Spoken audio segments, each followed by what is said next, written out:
welcome to Watch, Review, Repeat. This is the podcast where two best friends discuss the latest in film and television and then do it all over again the following episode.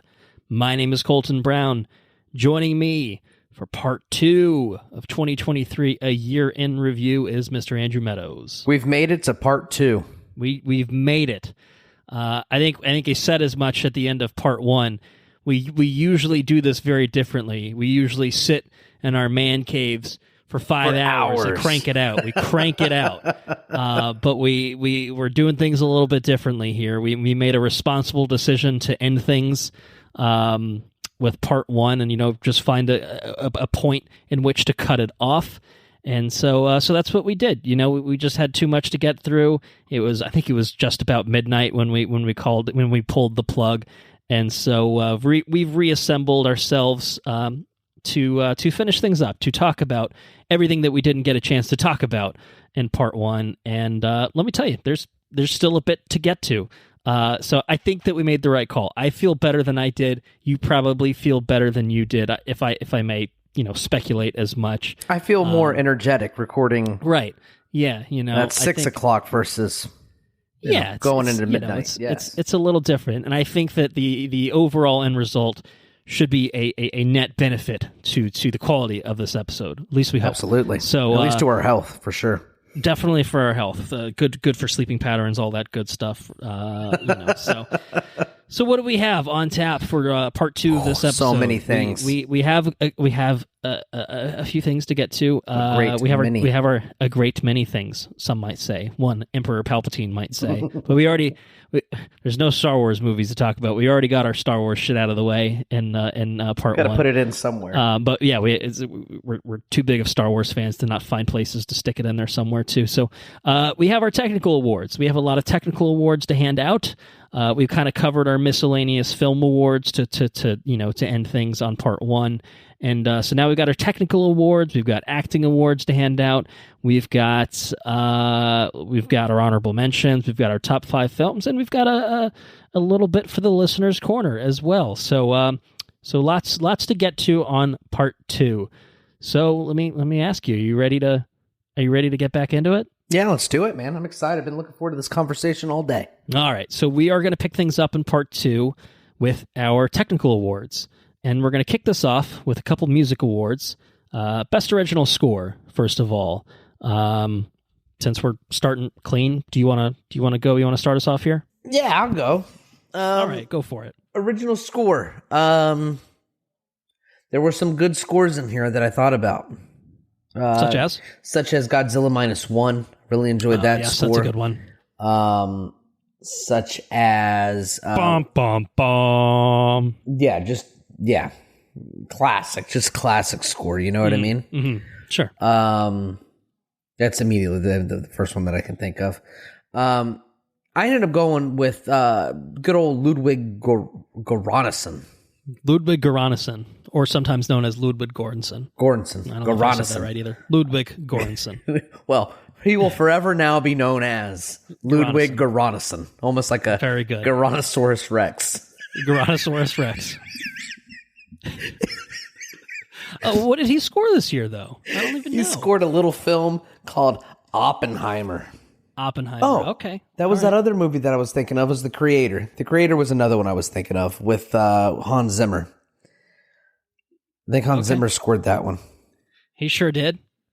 I thought I phoned it in myself, but I thought of it, and I went with Oppenheimer because Oppenheimer's really fucking good. Anyways, the best way that I know how to describe this score is, like, if I could pick out a scene to depict the score, it's the one with, like, by the lake. You know what I mean? Like where he's talking, like where he's talking. Einstein. Yes. Like and I think that's like probably just the overall theme for Oppenheimer. The thing that sticks with me the most is just the subtlety of it all. You know what I mean? Sure. And not that the score is subtle, because it's certainly not. The score is the score is loud. You know what I mean? It can be loud, but it can also be subtle. And I think I think he just has a deft touch in this movie, and I think it's the Tyrannosaurus Rex seems to know what he's doing. Yeah, exactly. It's really good. The Oppenheimer score is really fucking good. So that's why I picked Oppenheimer, because it's really good. And well, I did the same. Did you really? Let me just tell you that right now.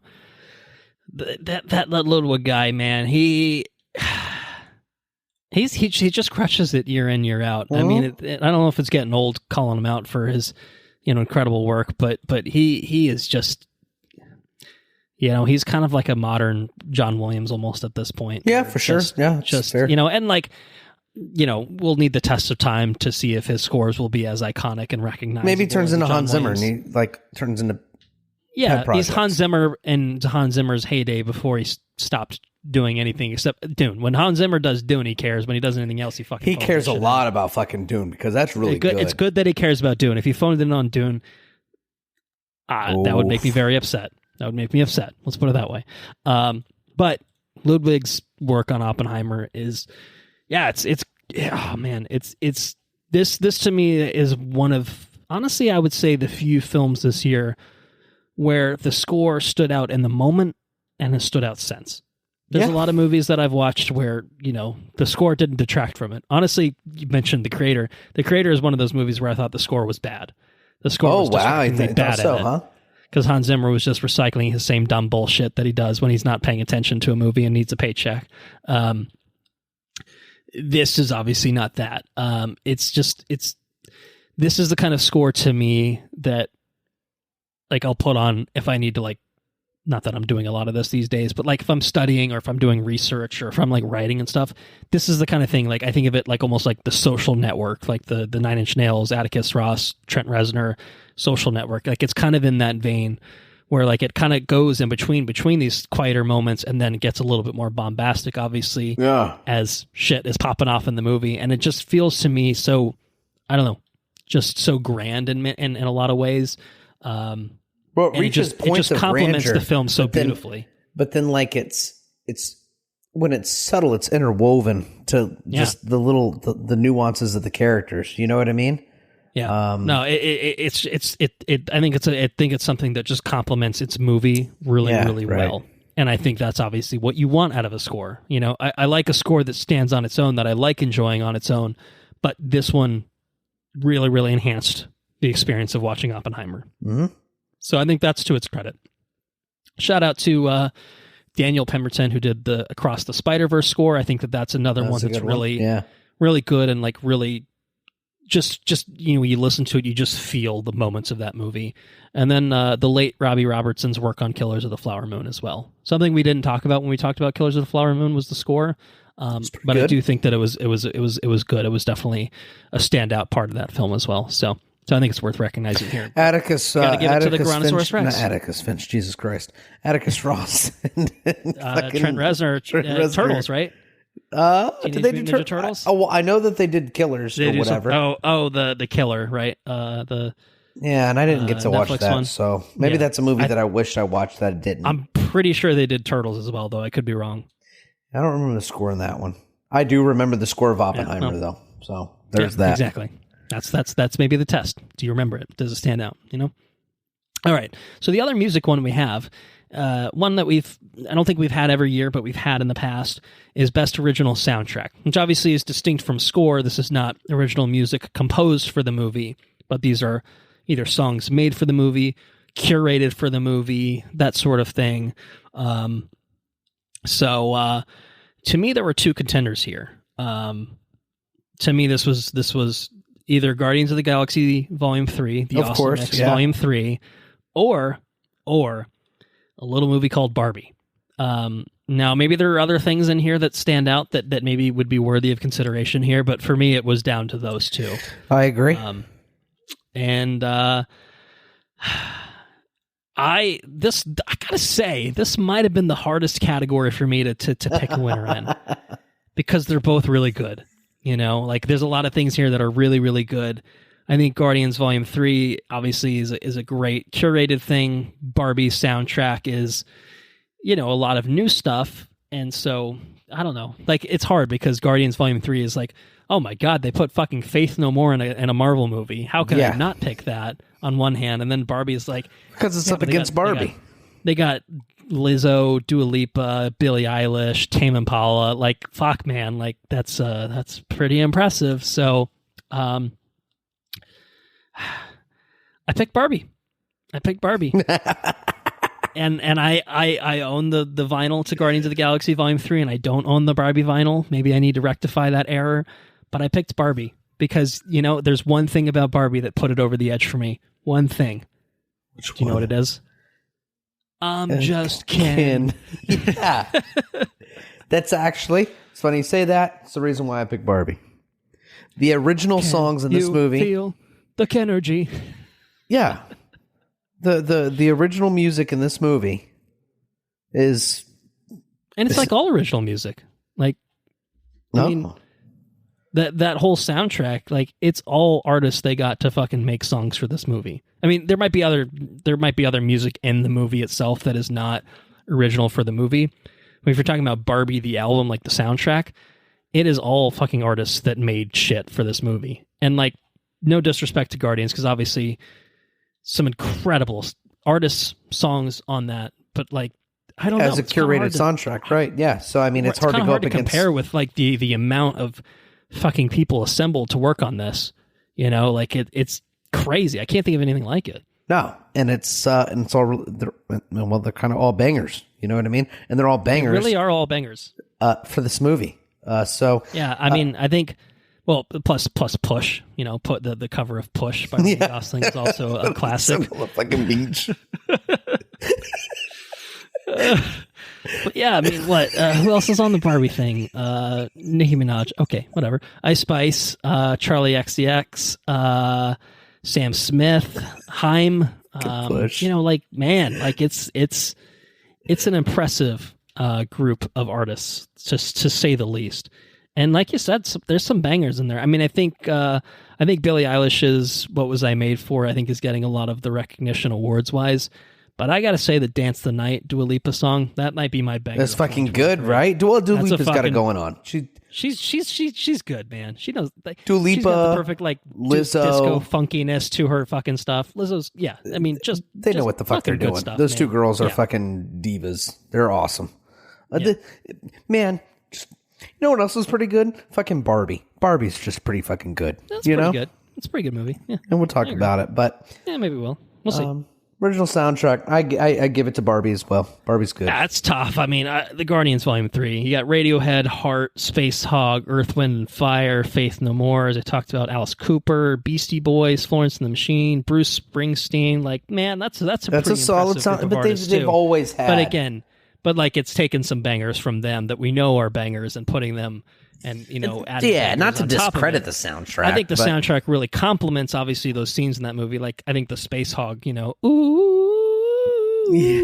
that whole scene is so fucking cool when they're jumping and everything. Nothing beats the fucking but Faith Barbie No More. It's like, well, the Faith No More one is awesome, obviously too. We care a lot.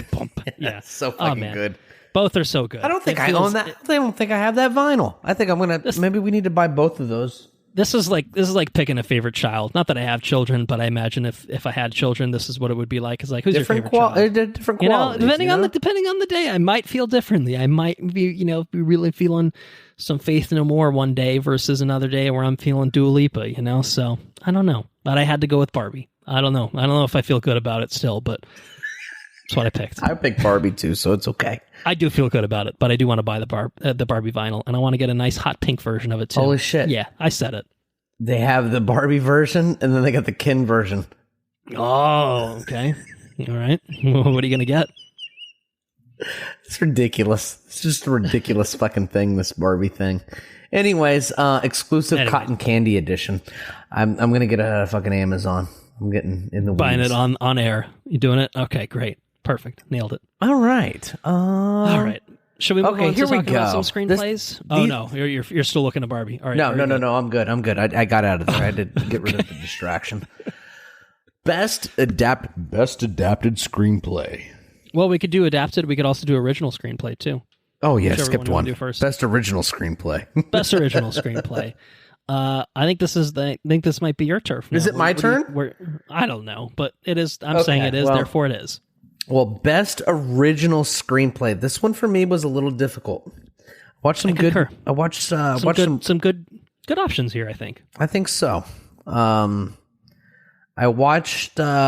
You get to the point where you get into these critical awards, and some of these technical awards are like they can share so many different spaces, so you feel the need to share the wealth a little bit. Yeah, that's true. Yeah, you want to spread the love. You don't want to talk about the same movie 10 times in a row. Exactly. Even if you could. So for best original screenplay, I gave this one to a movie called Anatomy of a Fall. Okay. I think this is the first time it's come up thus far. An Anatomy of a Fall is a really, really cool movie. And it's cool for a lot of different reasons. I think probably the first thing that I noticed about this movie is the fact that it's not out and like you can't watch it in 4K. It's just fucking 1080p. It looks like it's filmed in like it looks like it's filmed in the early 2000s. Oh, did you film this in the Stone Ages? Yeah, it's like they couldn't afford a better fucking camera. What? Anyways, so that's that's a creative decision, and I respect it. It's cool. It seems to be like a theme with these movies that I caught at the end of the year. Saltburn is another one, and maybe I'll talk about Saltburn a little bit later. I don't know. We'll talk about it. But Saltburn is a 4:3 movie. It's a 4:3 movie. Looked like it was shot with a fucking like some sort of Polaroid camera. And anyways, so I digress. Anatomy of a Fall, best original screenplay. It did a very What's cool about this movie is I think this movie is it looks nice. It's creatively shot. It's creatively, composed as a film. But without I almost gave it the best editing, but I didn't. Okay. The way that the story is stitched together, and the way that the story is told is just, it's really fucking good.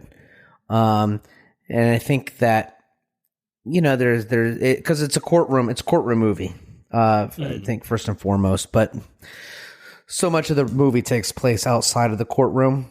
And the way that it's interlaced in there, it doesn't feel like a straight courtroom movie, even though like the middle chunk is the courtroom. You know what I mean? Like it just it feels it feels fresh. It doesn't feel, congested inside of a courtroom. And I think that the way that the story is told and the way that it's crafted is awesome. I really like the I guess you can call it subtext. I don't know of the story, but not really. I don't know. It touches on a lot of things that kind of, for me, require a second viewing. Like the way the movie ends, and just like the more poetic things of the film. It kind of begs a second viewing because I just couldn't pick up on everything on the first viewing, but I feel like there is undoubtedly more there. You know what I mean? There's more layers to the story, more layers to the characters, and I don't know, just really enjoyed the movie. Thought it was really good. So yeah, best original screenplay. That's a linger, so. All right. Maybe it'll come back up later. Sounds like it might. Maybe. Sounds like it could. Maybe. I don't know. No way to know until we just keep going. I had a few options here. So I guess, something that the Oscars do, I guess, to say this first, is like certain things get treated as adapted, even though I think it's fucking stupid too. So like all sequels are automatically considered adapted, and I think that's sometimes quite stupid. Another thing that's also considered adapted is something like Barbie, which is considered an adapted screenplay, even though it's definitely an original screenplay that happens to be using a fucking toy as its basis, but is not really based off, like, you base a comic book movie off a comic book. fine, adapted. I agree with that. Obviously, based off a book, it's You have adapted. written things, right? I get that, but like, I'm sorry, but like, Barbie is not an adapted screenplay. It's not adapted for anything. It's adapted from a fucking toy in a box, like, like so. And I thought it was hugely creative, so I had it as a option for best original screenplay. Greta Gerwig and Noah Baumbach's work on it, but it did not win. Also considered Justine Trier's script for Anatomy of a Fall as well. I did not decide on it, but I do think that it's very... it comes off as something that doesn't feel original. And I don't mean that in a bad way. I mean, it seems like, oh, this is based on a real story. Like, that's how, like, gripping it is. It just feels like very true to life in terms of that sort of thing. But there were aspects of it that we'll talk about it later. I'll say that. We'll talk about it later. Maybe. We'll see. I don't know. I mean, maybe I will. Maybe I'll take it out of my ranking somewhere later, or maybe I won't. Maybe we'll talk about it then. My pick for original screenplay was Celine Song's work on Past Lives, which I didn't see. Obviously, you didn't talk about it.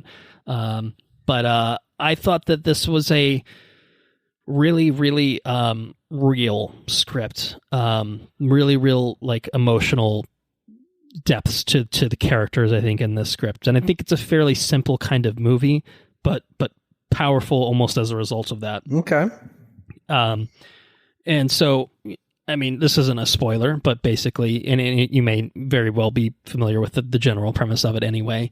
But basically, it's a character who emigrates away from Korea when she's a child, and then 24 years later reconnects with, like, a childhood friend, maybe something more at the time. And it's just, I don't know, it just, to me, it kind of captured the dynamics of a relationship like that, the cultural differences, how people are when they're kids versus they're adults, and I don't know, it just it was a really awesome reflection on all of that. And I think that it was partially based off of it's a semi-autobiographical film, in terms of how it's written. But I think that kind of just made it feel, I guess, even more authentic and more real. And to me, it's a film that really, like, I don't know, it got me emotional. And I just think that it was really, really got you emotional. It's gonna fucking crush me. Yeah, if only it was animated, then you'd be on the floor. It's got I mean, we did the Your Name award. It's got a little Your Name vibes, a little bit almost. Not to that extent. Don't get me wrong. But kind of that sort of thing of just like misconnections and stuff like that, and just like what could have been. Like, I don't know, stuff like that. I thought was really, really compelling in it, and I thought that the script itself, the interactions between these characters, was just so genuine. Again, kind of similar, I guess, to what I said about Anatomy of a Fall. It feels like it could have just been how things actually happened. And we know that it's somewhat autobiographical, but I think it was also still fictionalized at a certain point too, for the sake of Hollywoodizing it and making it a little bit more interesting as a movie. So yeah, anyway, I thought it was a really, really compelling screenplay. So that was my pick. Now we can get to best adapted screenplay. Talk about some things here. I will start. I think, to me, there was only two that I thought about, and I did the thing that you already mentioned of maybe spreading the love a little bit more. Yeah. Christopher Nolan's work on Oppenheimer obviously is fantastic, adapting American Prometheus. But I got to say, Cord Jefferson with American Fiction was my pick for best adapted screenplays, based off of a book of a different name. I'll have to check the actual, I forget the name of the book itself. Can't say I've obviously read the original book. Erasure by Percival Everett is the original book that it's based off, 2001 novel. American Fiction is a sharp fucking movie. It's a sharp fucking script. It's brought to life, obviously, with some great actors and stuff, and that stuff that we can touch on later. But purely in terms of like the dialogue and like the wittiness and just the sharpness of the satire, it's brilliant. I think it's a brilliant fucking film. And fucking funny too. It's funny. It's a funny movie. Maybe the funniest movie of the year, I think, potentially. And one that is not outright a comedy, but certainly is very much a maybe a dramedy. Maybe a dramedy is probably the way to put it. Yeah, Cord Jefferson, it just to me feels like a movie that he didn't come to play, in terms of just kind of the commentary. He definitely put it out there, and it was fucking funny. It was very good, and it was good. As a white guy, I didn't feel offended by this movie. I felt like, yes, this is fucking awesome. This is good. There are people that are going to watch this movie and be like, and be upset about it, but good. This is the kind of movie that should be made, that should be challenging, fucking people like that. So I had a blast with it. So I thought it was just a really, really compelling story, dialogue, characters, everything that a screenplay would offer. So that was my pick. How about you? I picked Oppenheimer. Fair enough. Totally worthy. It was good. They did a good job. It was good. You did a good job. You're not wrong. Yeah, I don't need to go on about Oppenheimer. We'll talk about Oppenheimer quite a bit, I'm sure. We might talk about it again. All right. Well, then we can move on to best sound design, perhaps, if you're ready. You can maybe expand here more. What do you think here? So I was going to pick the creator for sound design. You were going to, but I was going to. Sound design. The creator has got some really awesome sci-fi sounds, and it creates a landscape with its sounds, and it does a very good job. But I didn't pick it. I picked Oppenheimer, and I picked Oppenheimer. You son of a bitch! What is this about spreading the love? And now you're giving Oppenheimer all the love. I had to give Oppenheimer all the love. I picked Oppenheimer because that fucking scene inside the gymnasium. That's why I picked Oppenheimer. Oh yeah, where he's. Yeah, like is it that when the people are... Yeah, it's just kind of like that fucking high-pitched whistle or whatever, you know what I mean? And sure. That's why I picked Oppenheimer. That was a really powerful sequence created with sound design. Sure. Yeah. That's a really good point. I mean, that scene is not as effective without the sound. No. That just drives it. Granted, like half the shit in creator doesn't work without cool sounds either. I guess but that's true. That's why its best sound design is, it's fucking there for a reason. It makes a big difference. But that, like I said, that one sequence the sequence stands out as one of the most powerful parts of the movie. Yeah, because of the sound design in that. I agree with that sequence. So, anyways, that's why I picked Oppenheimer. Fair enough. Well, wouldn't you know it? I had two options in this, and they were Oppenheimer and the creator. I went with the creator. Okay, it's a valid maybe a little spreading the love situation, to be fair, but also because I think I'm just a sucker for sci-fi sounds. And that fucking thing. And in particular, the Nomad. I had to look it up. The Nomad. Yeah. That ship. Like the sounds that it made when it was fucking ready to fucking launch an attack or laser blast or whatever the shit it was doing was just the most like iconic. Really, like sort of shit every time it happened, and it's the equivalent to me. Maybe it's not quite this height, but it's the fucking seismic charges, the Star Wars seismic charges, level of satisfaction of just being like, "Fuck, that's so good." Like it sucks in silence. It's like a negative sound. Woo. Yeah, it's just so awesome and like fucking like. Incredible. You know which one got me in that movie was the fucking that robot, the bomb robot. The bomb robot is good too. It just starts running. I think that just the sound was a huge part of the creator. I mean, I think that the whole world that was built in the creator was something that made it as compelling as it was. Sound design. And to me, the sound design was maybe the key aspect to all of it. Like obviously the visual effects, production design is certainly a factor too, but the sound to me is what brought everything so convincingly to life. So I'll talk about Oppenheimer elsewhere. So yeah, I felt, creator gets at least a nod here, if nothing else. So yeah. So best editing. I have one here. This is one of the few categories where I was like, you know what? I can't really think of anything else here, and I don't have to spread the love. I got to give it to Oppenheimer. I mean, okay. Yeah, I mean, maybe you'll end up somewhere else, obviously, but to me, Oppenheimer did the classic Christopher Nolan thing of, we got to have different fucking things going on here, and And I feel like sometimes Christopher Nolan's tendency to try to do timey-wimey shit doesn't work that well. Like, I think Dunkirk, is good, but I don't know that it necessarily was like, sometimes it was a little confusing on first pass in some ways. Sure. Tenet was fucking confusing as shit on first pass. And Oppenheimer was not. It was, I think, very cohesive, and I feel like I kind of just got it off the one viewing that I had.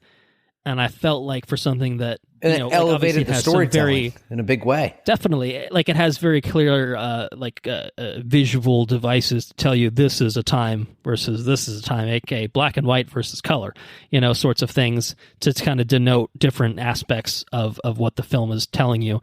But I think the way that it cut back and forth really, really effectively, like, enhanced the overall storytelling, but it did not do it in a way that felt confusing to me. Like, it felt like, oh, I kind of got it, all the way through, even though it did kind of jump around a little bit and revisit moments. You talked about the lake moment. Like, they go back to that scene a lot, with the lake stuff and this conversation that is had between Einstein and it's a black and white and a color moment. Both Strauss. Yeah. And never did I really feel lost in this, in terms of the editing. I felt like something that covers a lot of time, covers different things in different perspectives and stuff. Like, I don't know, it did a really, really good job of hemming it all together. I was very impressed with Christopher Nolan's ability to make things, well, first of all, audible, sound design. Generally, I would not put a Christopher Nolan movie up for sound design, because usually it's fire risers, like that sort of shit. It's like, what? What'd you fucking say? But Oppenheimer was very clear. It was audible in many ways. Obviously, the fucking testing sequence was obviously great for a sound design perspective too, to note that. But I feel like the editing of it, just to me, was the linchpin of making the film work as well as it does. There's so many good elements in Oppenheimer, obviously, but the editing really, I thought, brought it home. So that was the one for me. I didn't really think about anything else, but maybe you'll make me reconsider. I don't know. What do you got? So for editing, for me, it went down to Killers of the Flower Moon. Killers of the Flower Moon was I guess it's probably a movie that is almost just as long, maybe a little bit longer. Killers is longer than Oppenheimer, if that's a comparison that's being made. Yeah.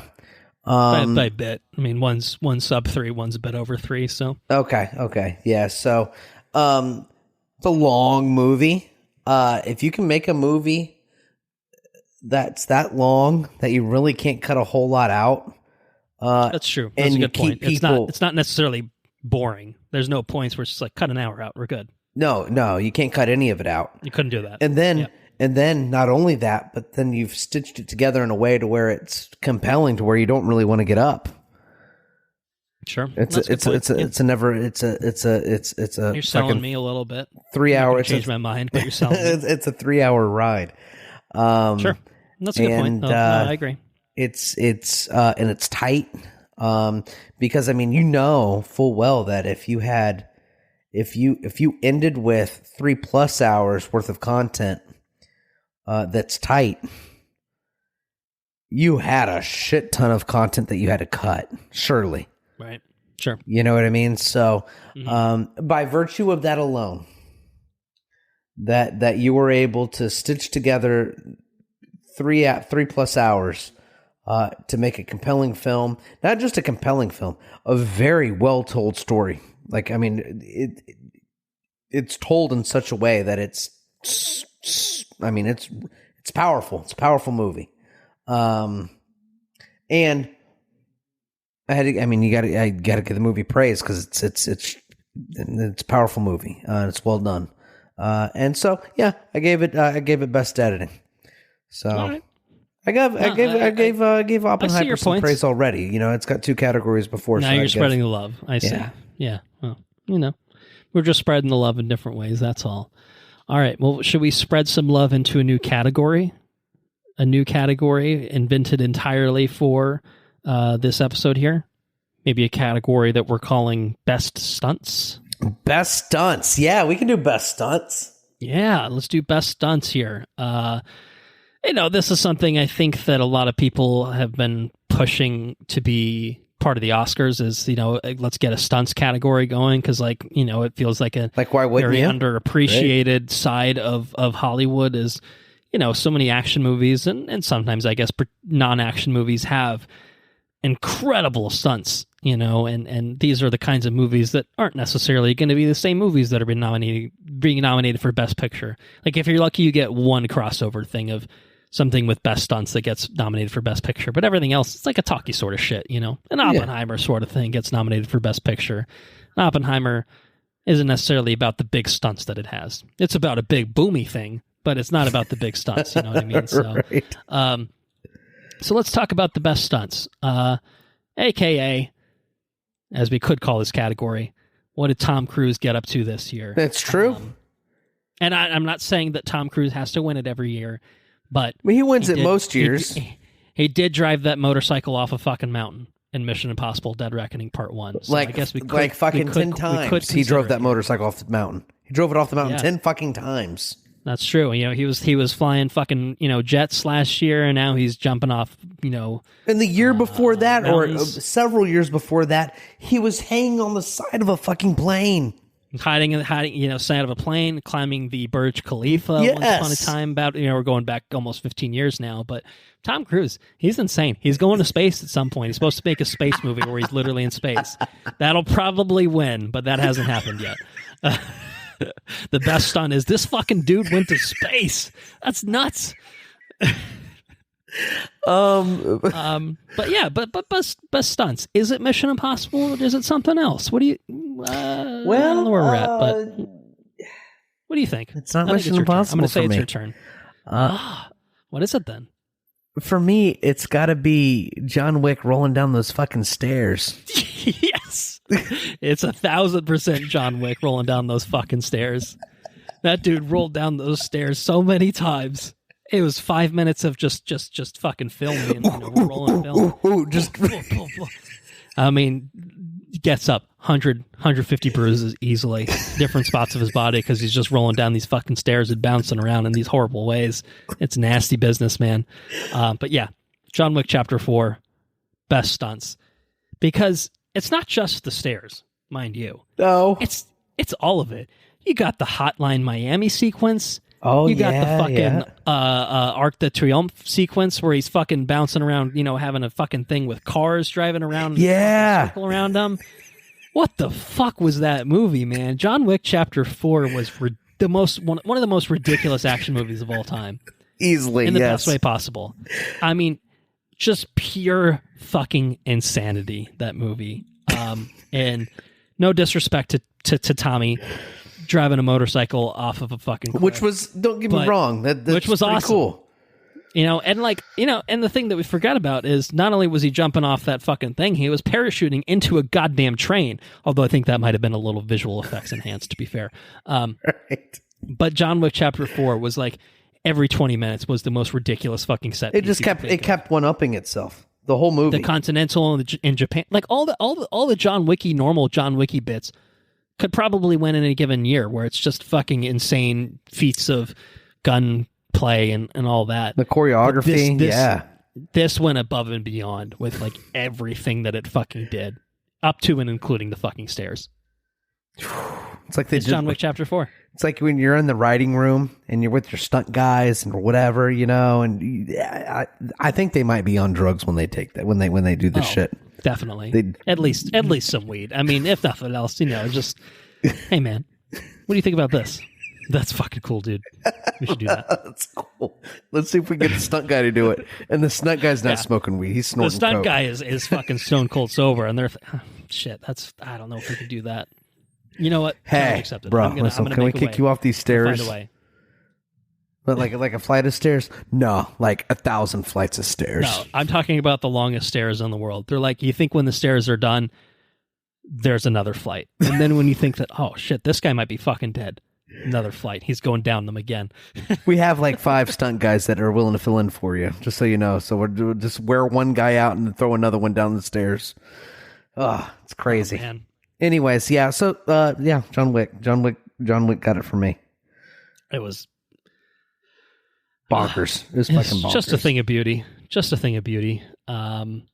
Cool movie. John Wick Chapter 4. What a cool movie. Yeah. You know what? And I think this is, like I said, the reason that we want to have this category in here is because maybe a John Wick Chapter 4 or a Mission Impossible Dead Reckoning Part 1 for that matter isn't necessarily a movie that will crack our personal top 10s.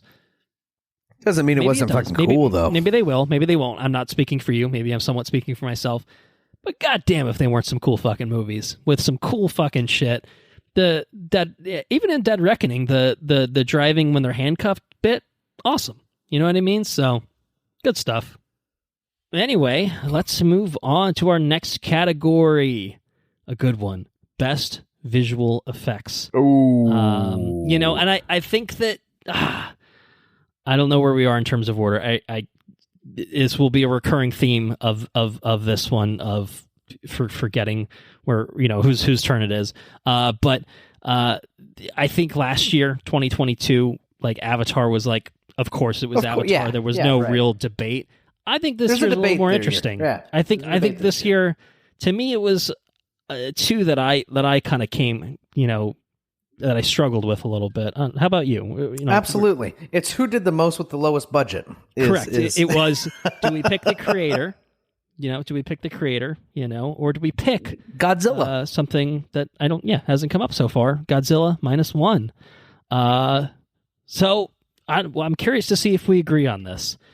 I mean, I think it's, I don't know if it's necessarily apples and oranges. I think the creator is creating this, you know, futuristic sci-fi world, and, you know, and then something like Godzilla -1 is a period piece. More singular, right? It's creating a, you know, 1940s, 50s ish, maybe it's just 40s era Japan, but not just that. It's also a big fucking monster, a big kaiju monster, you know, going around fucking destroying shit, atomic breathing shit, that sort of thing. So two different kind of, definitely two different kinds of movies, obviously, but two kind of different tests of your visual effects as well. I'll just say for myself, and we'll see if we agree. I went with Godzilla. I went with Godzilla for this one. How about you? I went with the creator on this one. All right, so we're splitting it. I think there's a full meritorious argument to be made for either of them. And I do think that at the end of the day, why I went with Godzilla is I cannot fathom how they fucking made that movie for the amount of money that they did. I know we talked about this when we did our episode, but maybe folks missed that episode, to be fair. Maybe they didn't catch our Godzilla -1 coverage. But like the whole film budget was like $15 million. Yeah. Astoundingly and the creator, small. obviously, was an absurdly low budget for what it was too. I think like maybe 90 million or something like that. And like both films are just like truly insane. Yeah. That either of these movies, you know, looked as amazing as they did for how little they cost. Especially when you're comparing budgets to like movies that we talked about in part 1. Right. You're talking about The Flash. You're talking about Ant-Man and the Wasp. Little Mermaid. Quantumania. Little Mermaid. That's another one. Even something like Indiana Jones, which you don't really think of as a visual effects heavy movie. Sure, absolutely. Still is at the end of the day, and that thing costs, as we talked about, $300+ million, and it's like, holy shit. So how the fuck did they do that? So for me, Godzilla was just ever like slightly more impressive on the scale of how the fuck did they do this for me. So that's kind of where I lean toward, why I ultimately decided on it. But at the same time, the creator was like, you know, maybe if you wanted to simplify it, Godzilla was replicating something that we know exists, and then the creator was creating something completely new. Yeah, you know, sort of. You know, so I don't know if that's why you went the way you did. I'll just let you talk about it. How's that? Yeah. So the debate was between Godzilla -1 and the creator, and I went with the creator because I think that the wealth of assets in the creator is probably larger. You know what I mean? Yeah, yeah. You know, there's a lot of assets in creating a world. There's not a lot of effort in creating a period piece with a giant kaiju monster, because there certainly is.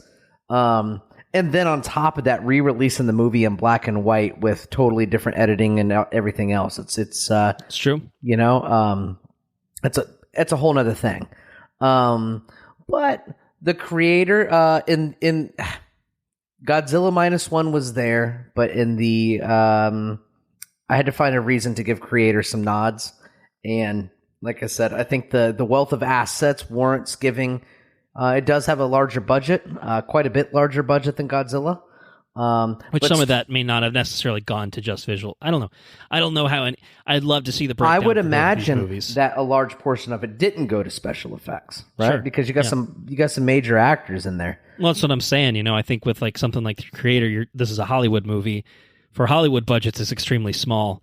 But even then, that there's probably a sizable chunk of it that went to a John David Washington or any other. You know, It's not like it had a Leonardo DiCaprio in it or anything like that. Someone that's going to command probably $20 million by themselves. They command some money. You know, Gemma Chan, Ken Watanabe, like Allison Janney, like they probably don't come super cheap. I wouldn't think. No. So. Yeah. So they paid the kid peanuts though, because you know she's not a proven actress. So he gave her peanuts. And they said, hey, here's a you get a slice of pizza for being in this movie. The world creating came to play with the creator. You know what I mean? For sure. And it was very effective at that, and it did a very, very good job on a very limited budget. And it was a believable world. It felt authentic. Seamless. And yeah, exactly. Yeah.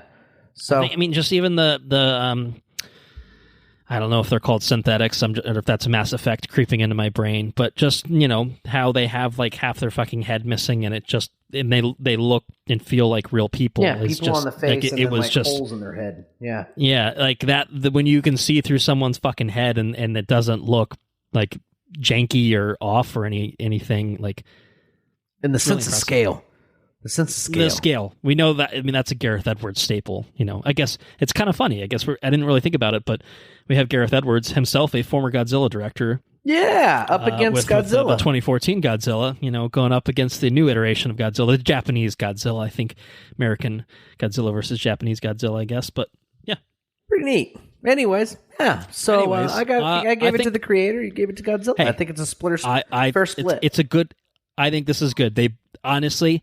If we broke the rules, I would pick both of them. There we go. Like, you know, if we could break the rules, I would pick both of them. But because we split, I think we've kind of accomplished that without having to skirt our made-up rules. It's the year 2023. If we're going to make it a year of something, I would say it would make it the year of under-budgeted, excellent films. I think that's our year.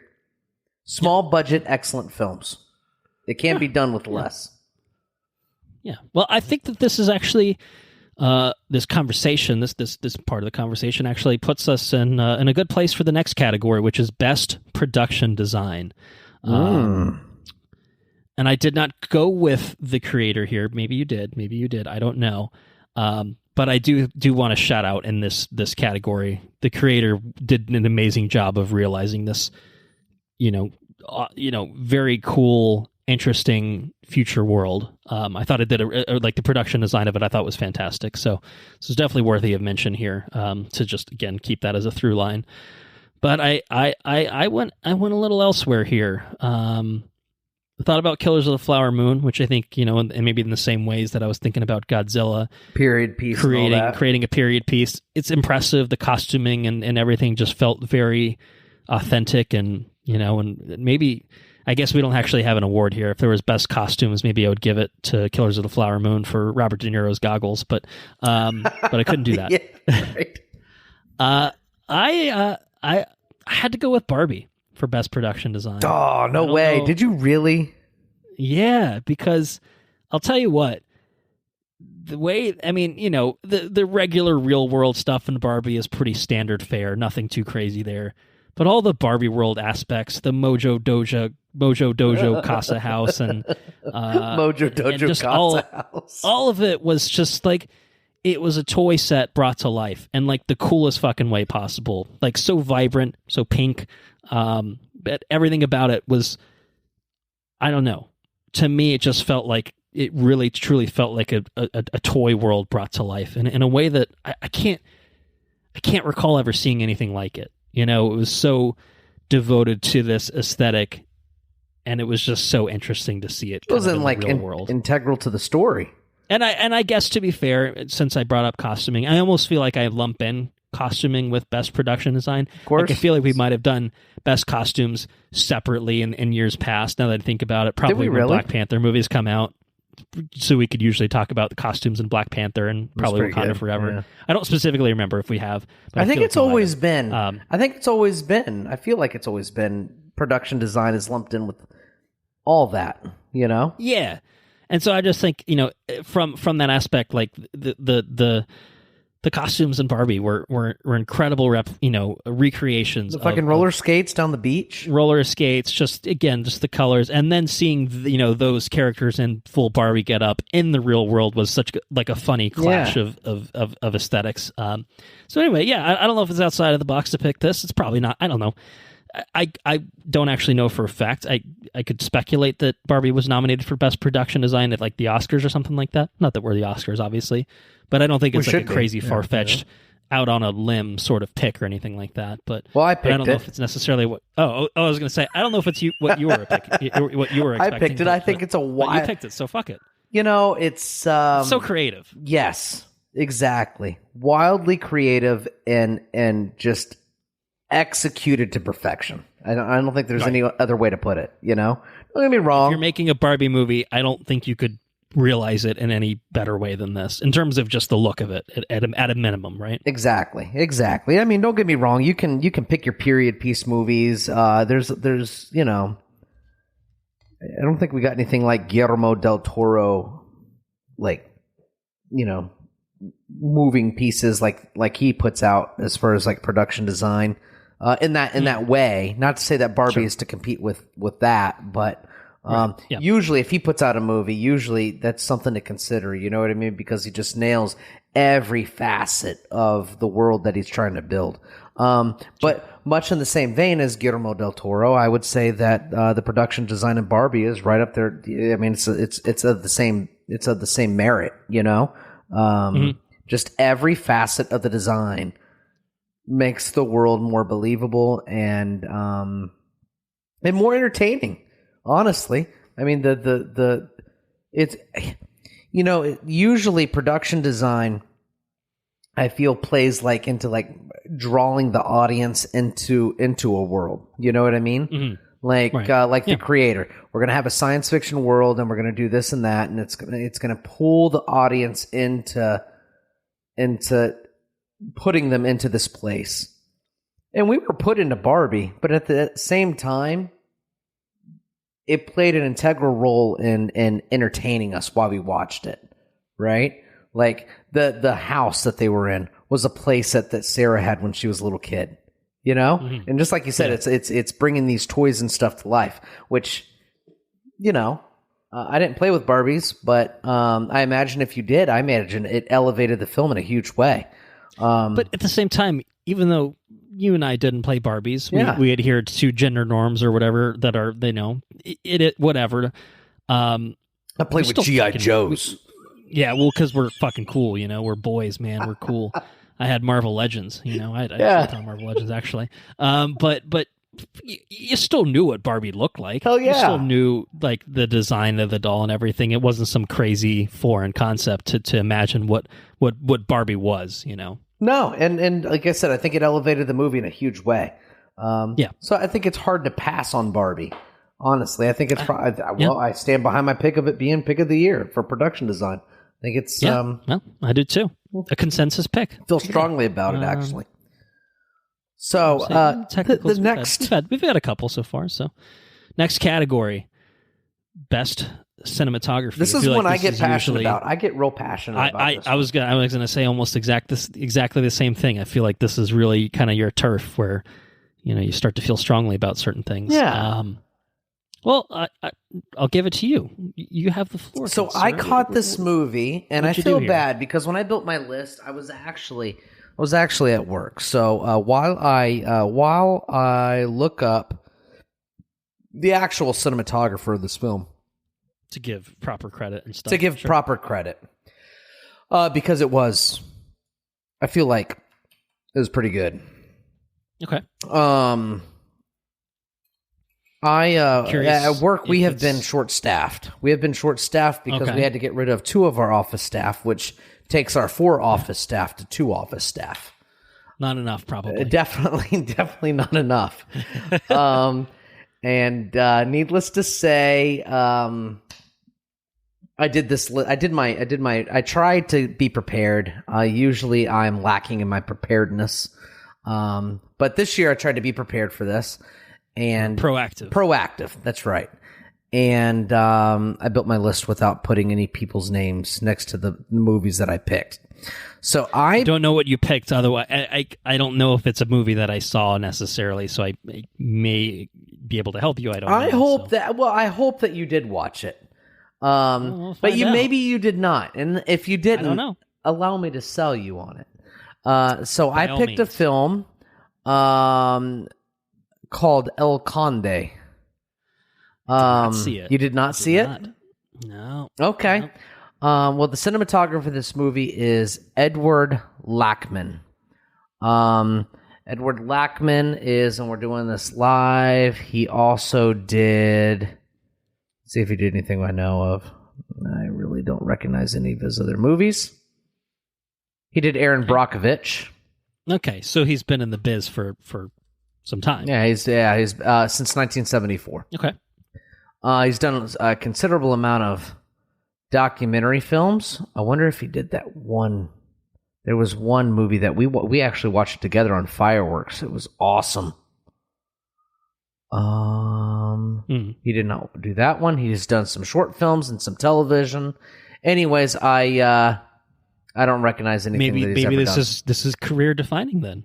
Maybe. Well, he was nominated for a movie that had Kate Blanchett and Rooney Mara in it called Carol, a romantic. I have heard of that. I have not heard of that, but he was nominated for that. He was nominated for that, and then Far From Heaven, which had it's another historical drama film that had Julianne Moore and Dennis Quaid. So, well, if nothing else, it seems like this is not in the same wheelhouse as some of the other films that he has done cinematography for. Well, in a way, they don't. In a way, I mean, I guess somewhat period stuff. I guess, but yeah, because not like this. I don't think.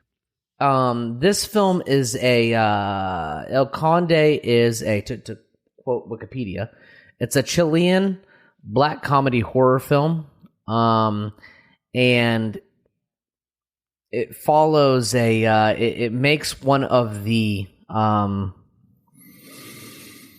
goodness me, I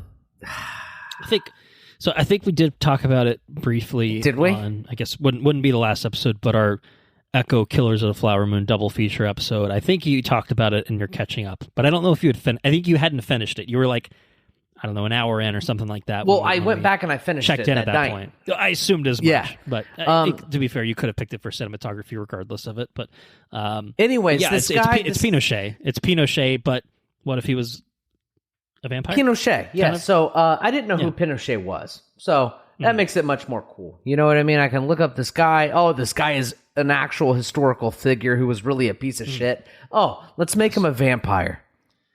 And well, aside from the movie itself, which I thought was very funny, and I thought it was very entertaining. It's very striking. The whole thing's monochromatic, and it's just there's a lot of long sweeping shots, which is cool, and it kind of takes in the starkness of where they're shooting it at. And they're kind of shooting it in this locale that's like it's almost like a ranch or something, you know? But it's almost like on a plateau, and it's desolate, and it's foggy because there's vampires and shit. And I don't know. I found the whole thing very riveting. As far as how it's shot, there's a sequence where a nun becomes I don't want to spoil it in case you want to watch it, but I will watch it at some point. I don't know when necessarily, but it's definitely on the list because it's Netflix, so it's, I think, there's a sequence pretty accessible. But there's a sequence where somebody becomes empowered, and all right, okay, and they fly around the scenery, and it's it's kind of whimsical a little bit, like she's just in pure bliss as she kind of like floats around the landscape, and that whole thing's like a one shot. It's all very cool. Highly recommended. Just from it's the classic cinematography thing is that we talk about. I feel like every year, every time we talk about cinematography, is can you pull a random frame from the movie and it feels like a piece of art you'd put on your wall. Like maybe we don't use those exact terms, but that's the same idea. I feel like we try to evoke every time. And I have seen multiple stills from this film, having not seen it, and I just think, oh, that's striking. Exactly. Yes. So, precisely. That's. So I can't say I'm surprised by your pick, and obviously I didn't pick it myself because I didn't watch this movie. But I'm curious to what you picked, and I'm curious to see what you think of it, or I'm curious to see what compares to it, and then I'll be able to draw from it. But yeah, so it's a very striking movie.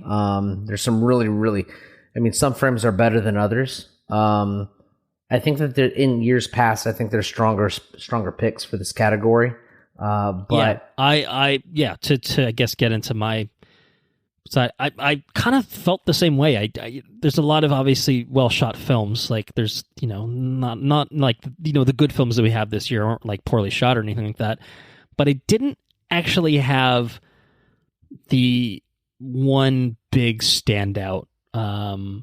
Like all the Western Front pulled me out last year. I'm pretty sure that was last year. Yeah, that was. I don't know. I mean, in years past, something like, I don't know. I don't even know if this was. I just going back to just general examples. Something like Sicario is a movie that like stood out for its cinematography. Sure, yeah. Pretty much any Roger Deakins movie probably kind of can sure. Have that claim to fame. But I didn't have like one particular movie this year where it was just like, oh, it's obviously this, and so I struggled a little bit in terms of actually settling on a winner. I think that at the end of the day, it kind of just fell back on the, what were the really good films that, looked really good. Even if I couldn't necessarily pick out some of the most specific like examples of like, oh shit, that was incredible. I think the two that I probably bounced back between were Oppenheimer and Killers of the Flower Moon. And I ultimately decided I'm just going to go with Oppenheimer. Oppenheimer. So Hoyt van Hoytema was the cinematographer on it, and it's a gorgeous movie. It's very well shot. Obviously, it's a Christopher Nolan movie. You expect it to look pretty good, and I think that you have a good variety of things. You have, I think, something that maybe something that gave Oppenheimer a leg up over something like Killers of the Flower Moon was that you had the black and white and you had the color stuff, and the way that those two things were shot. And shooting for black and white is a different sort of thing than shooting for color is. You obviously have the test sequence itself, which is a really, interesting sequence. But at the end of the day, it's just it's a little sliver of the whole film.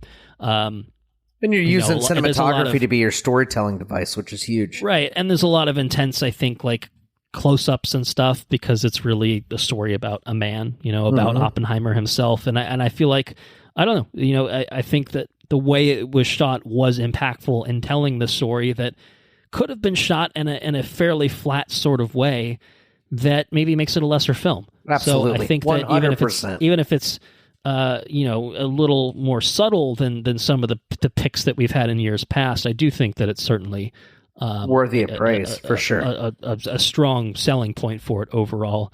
And it was my second pick. I picked Condé.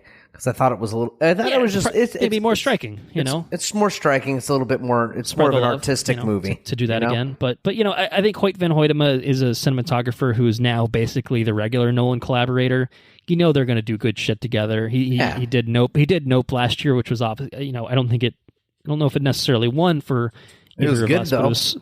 But it was a very, very pretty looking film for sure. So anyway, so I went with Oppenheimer, but I will say. This was not really seriously in contention or anything like that, but it's a film that we haven't really talked about, I don't even think in part one at all either. And it's a film that I feel like maybe this could bleed into the next award a little bit in terms of best directing, but I felt like the actual camera angles and stuff used were fairly creative in a movie called Evil Dead Rise.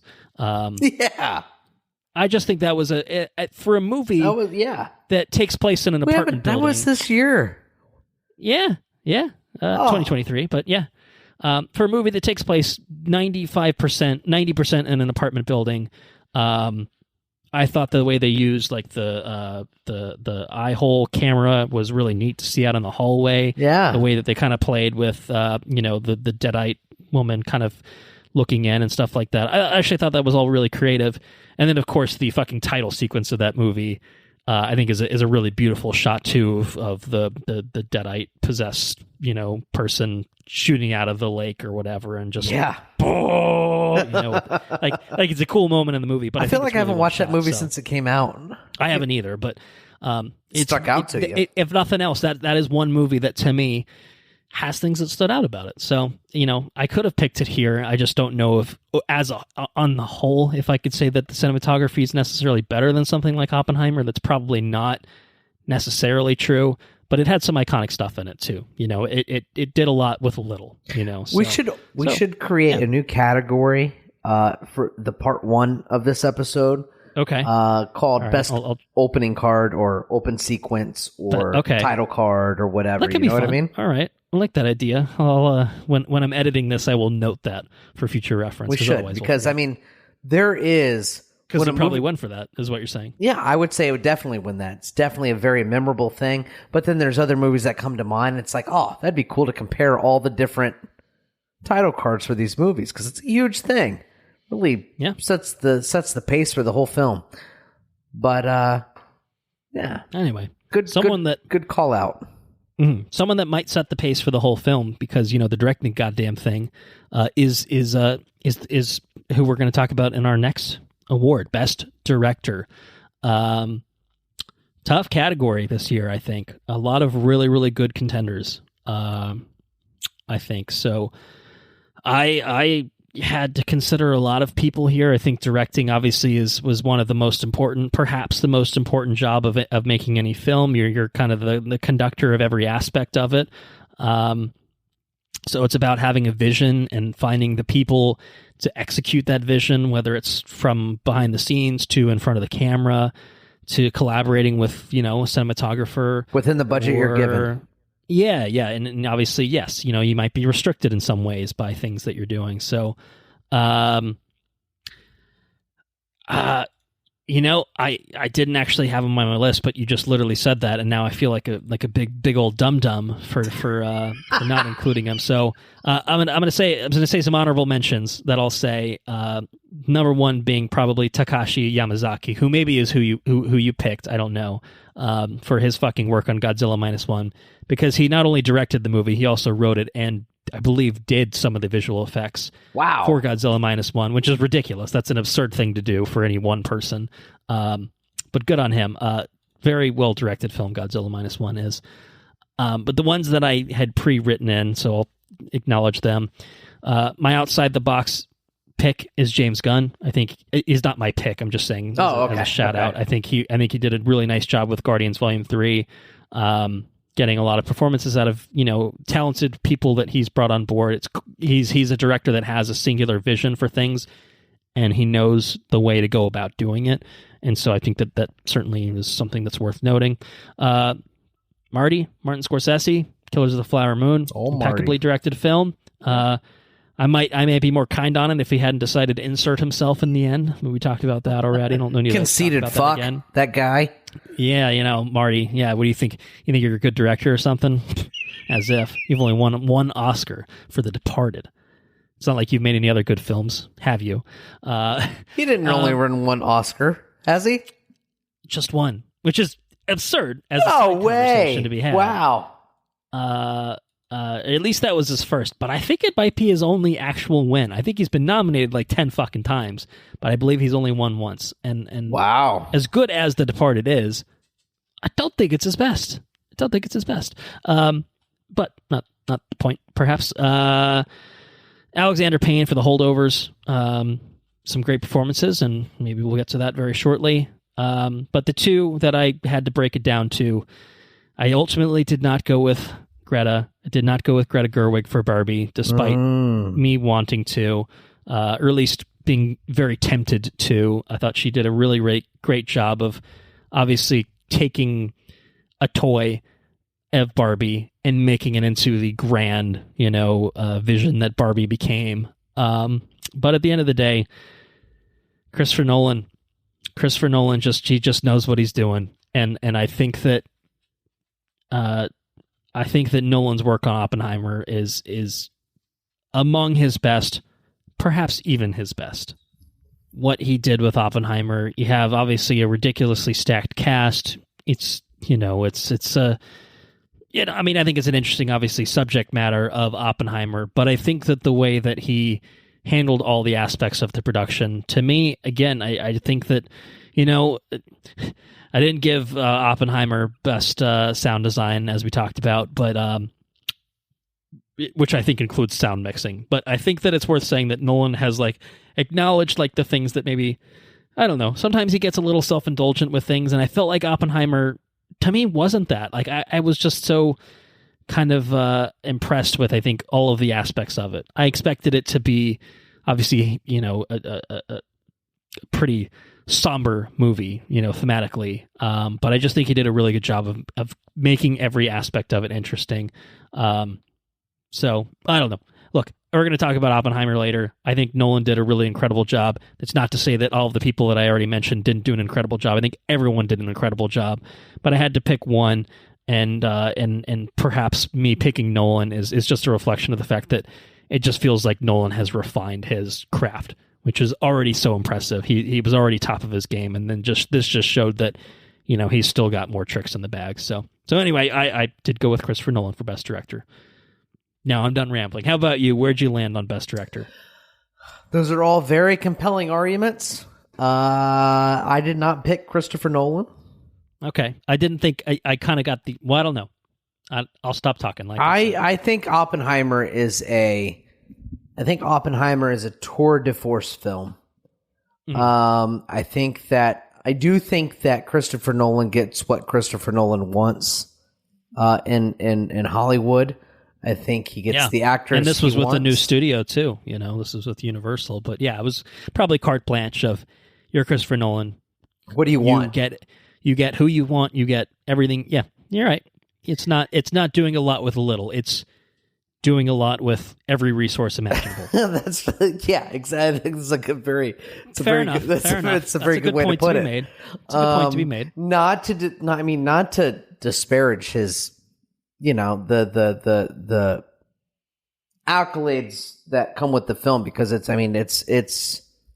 a tour de force film. You know what I mean? It displays what you can achieve with every resource possible, with the actors possible, with the best cinematographer possible, with you know what I mean? It's just a very, very deft direction that he came at that film, and I think he executed it with, to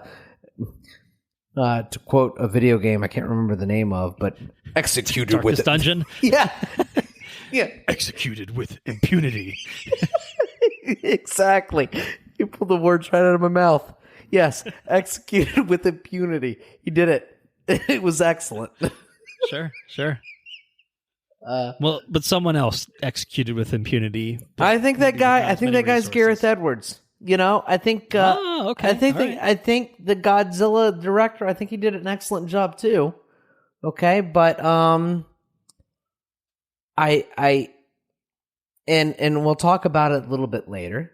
But I think that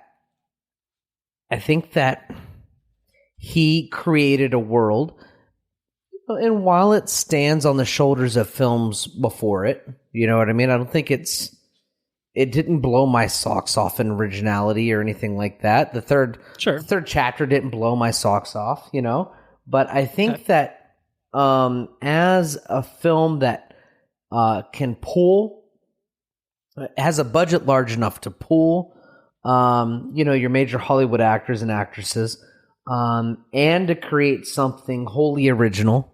I think he did a really commendable job. I think it's commendable about the visual effects and the budget and the scope at which the film was trying to capture. I think it's a very commendable job of direction.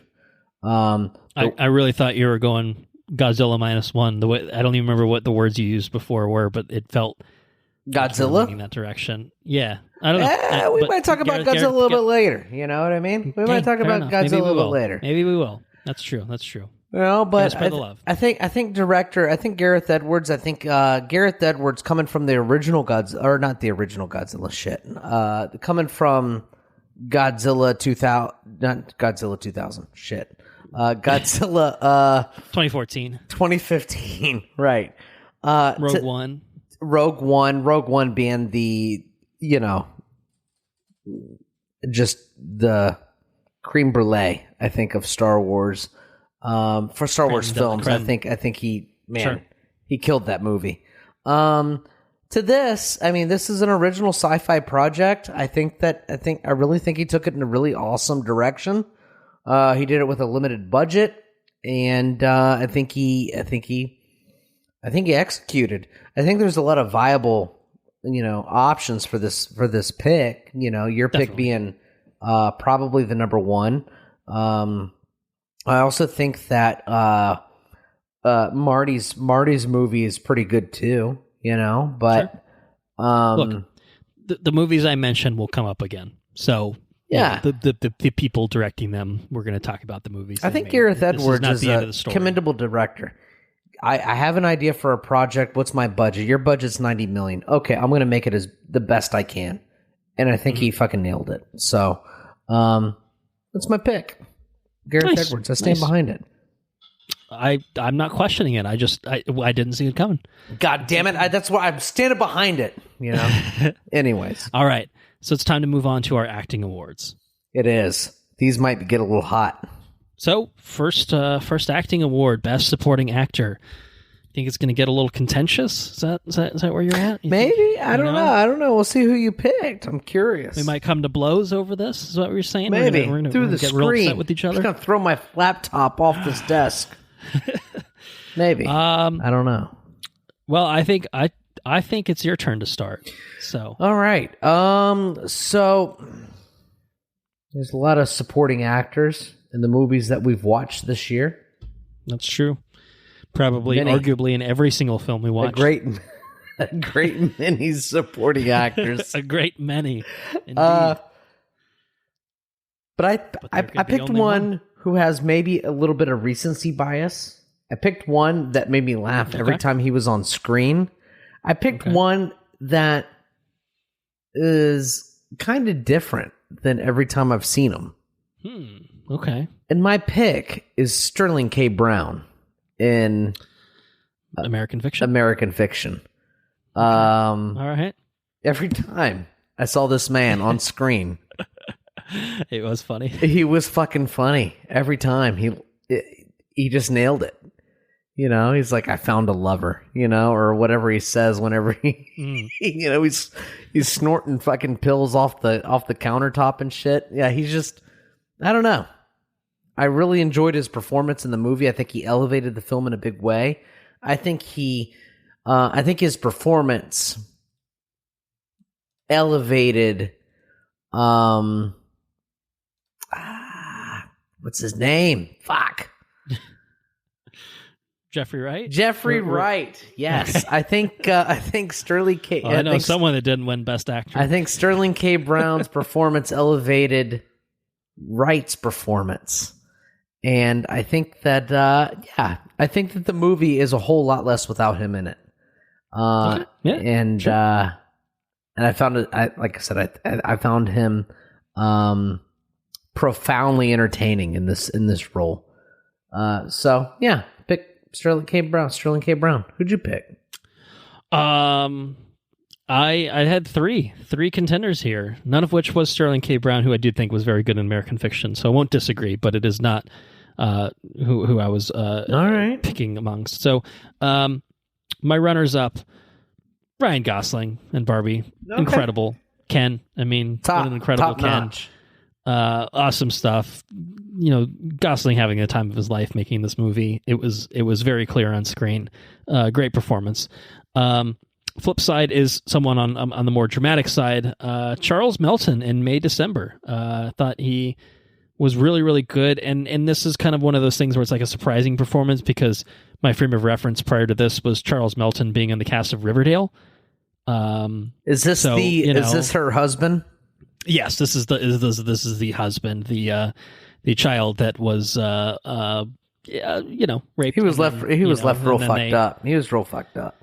Yeah, and I think he did a really interesting portrayal of someone who obviously like clearly still loves his fucked up rapist wife, loves his kids who are basically as old as he is, but kind of by the end of the movie realizes, the biggest things are a little fucked up, aren't they? I feel like the biggest, at least where I'm at. Okay, I don't, I can't speak to the rest of the world, but anytime a male in high school or middle school or whatever is, and this kind of probably talks about the concept of the movie, I guess, or the precipice of the movie, is, that guy is the man. In middle school, that guy's the man. He was banging the teacher, Yeah, which is probably a little problematic as an overall attitude. Yeah, it's a little problematic. Fuck yeah, because obviously this guy's left real fucked up. Yeah, and that he was a child. You know what I mean? He was a fucking kid. Yes. Yeah, it's incredibly awful, and I think the movie does a really good job, and I think a fairly subtle way of basically being like, for him it was kind of normal. It was his life. You don't really think about how, obviously there was intention, like fucking, she went to jail and had a kid in prison and all that. Like, obviously, there's a chapter that's not really in the seen movie necessarily in the movie, but it's obviously kind of implied. And like his is the kind of performance that really gives you, I think it's fairly understated. He has obviously more moments where it's a little more dramatic and showy, but I think it's a really strong performance for a role that's a very complicated role to play. I think it's from someone that I didn't expect it from. I think that's kind of something that's worthy of recognition. But who I went with is someone who I definitely didn't expect a great acting performance from, and that's because I had no idea who this fucking person was before I saw The Holdovers. So I am going to go with Dominic Sessa as the kid, best supporting actor, the kid in The Holdovers, because it's his first film role. It's his first role of any sort, actually. Is he related to anybody famous? Nope. I thought he was incredible. So the backstory of how he ended up in this movie is he was going to a prep high school in Massachusetts, was active in the theater program, and they used that academy as a filming location. And the casting director basically offered students at this school a chance to audition for it. And he was among 12 students that auditioned for this role, and he was the one that got it. Shut up, dude. I just got goosebumps. It's awesome. He was magnetic. He was also born in Cherry Hill, New Jersey, which is just across the river from me, so stone's throw, more or less, which is cool. I thought he commanded the screen. I mean, absolutely. He's acting with Paul Giamatti, he did. And like he's that's a good choice, was dude. Hilarious. He was hilarious and just felt. He wasn't only hilarious; he was heartfelt too. He felt real. He felt like a real kid with a shitty fucking mom, and just like it just felt like a really earnest performance, and like good pick. It's a good film. We'll talk about it later. Spoilers, but I thought he in particular was just really, really incredible in it, and just a super out of nowhere sort of performance for me. So he's someone I hope that doesn't just like do this one thing and then fucks off and does insurance for the rest of his life. Like, I think that if he wants a career in Hollywood, he's got one for it. Yeah. So, and he's super young. He was I don't know how old. I don't know. He says he's 21, 22 now or something like that. But he would have been pretty young, obviously, when he made the movie. So anyway, that's my pick. Good pick. Best supporting actor. Very good pick. Best supporting actress. I'm going to stay here and kind of repeat some of the same beats. I thought Julianne Moore was very good in May December, playing a fucked up person who was still not like super hateable. You know what I mean? Like, she was obviously also a complicated person, and also she did a good job with accents. Very easily classified as a shitty, awful person. But I do think that it was a nuanced performance for someone that could very easily have just come across as disgusting. You know what I mean? So I she think just sells commendable herself. job there.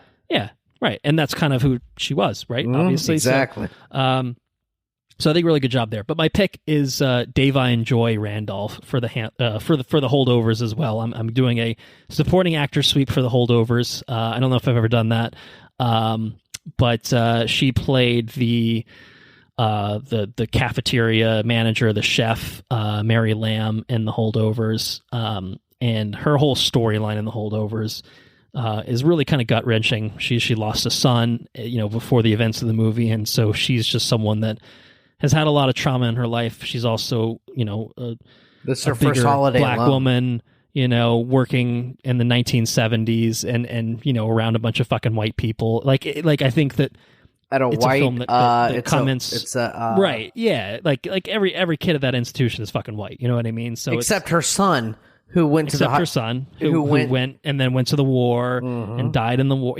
Just I don't know. To me, she played it so beautifully, where she is kind of understated a little bit, and then she gets these big moments. There's the party sequence where she hears the song and she just it's just, I don't know. I thought that she gave a very human performance and was just really fantastic, and maybe it just again speaks to the broader point of the characters that this movie drew up, which is why I could have picked it for original screenplay, but I guess I technically didn't, but I could have picked it. I think I talked about it. And so I thought she was just brilliant. I think just as a supporting actress, she had a commanding presence. Again, like Dominic Sessa, just stood toe to toe with Paul Giamatti. The Rhino himself. She stood toe to toe with the Rhino himself, Paul Giamatti. Yeah. So anyway, yeah, that's my pick. What do you got? What do you got for best supporting actress? I got Davine Joy Randolph as a little synergy so action. We're not coming to blows here. All right. I think that what'd you think about her? Her performance was just soul rocking. You know what I mean? Totally. Yeah.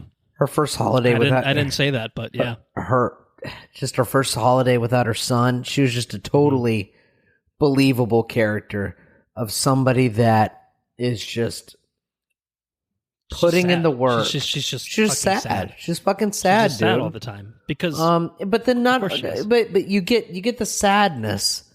But then you get the pickup in the holiday season, and then she goes to see her family, and she gets picked up. And That's true. You know, and you see that by the end of the film, she's not the one being supported; she's doing the supporting by the end of the film. Yeah, she's lifting everyone else up, really. Yeah, and gets me a little emotional. I was an emotional wreck watching this movie. We'll talk about this movie. It's a good one. It's a good one. I don't know if it's top 5 good. We'll get there, but it's a good. Her one. performance was just. It really helped.